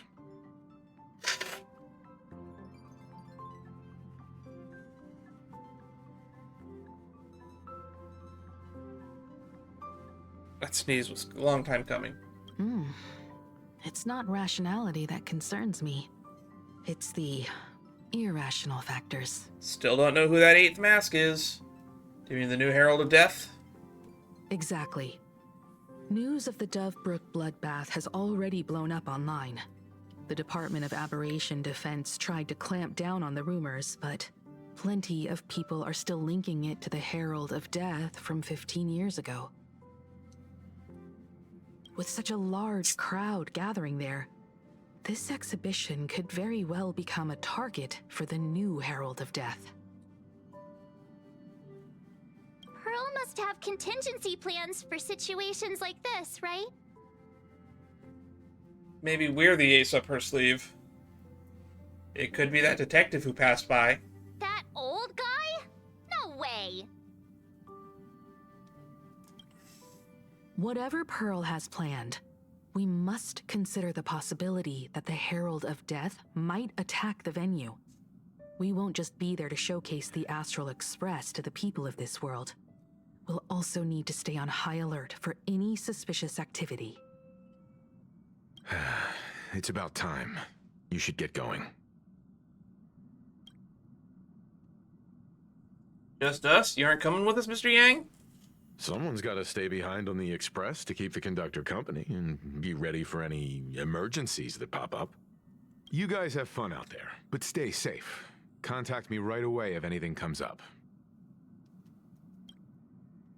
What about Don Hung and Sunday? They're both out on a mission with General Yao Guang. Don Hung is tracking Blade's whereabouts, while Sunday is working with Miss Ting Yun. Both of them are tied up. Looks like they won't be able to make it to the exhibition this time. Bummer. Real bummer. Alright, let's get going then. Looks like the heavy burden of documenting our travels falls on yours truly once again. I'll make sure to snap tons of pics so I can tell you guys all about the exhibition when we get back. Star Rail Fest, here we come! Oh, Evanescia. Are we cutting to Evanescia POV? Girl who lives next to the Panarch Elwood. Fan of comic across the fluffy across the... Yeah. Say, this is a pretty good spot to set up a Sparksicon. Take the Bulletworm Express to the exhibition. Alright, on that note, this looks like to be the last good stopping point before we end up sucked into like another couple hours of content.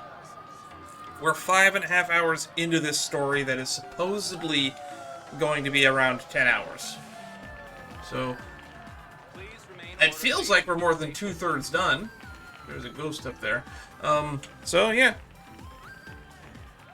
I have Sunday off, so I'll be reacting to the most recent One Piece chapter, and then I will be uploading that to the YouTube channel before I edit any of this playthrough, and I'll be sure to mention that in that read-through of the chapter.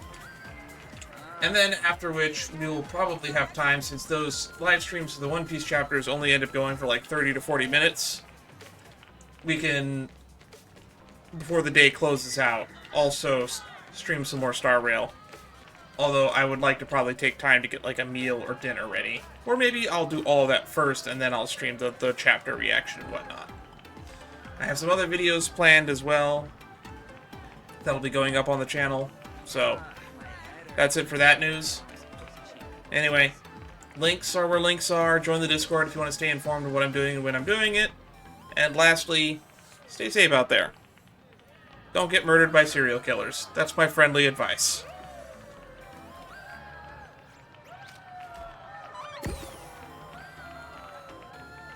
So, until next time, bye-bye.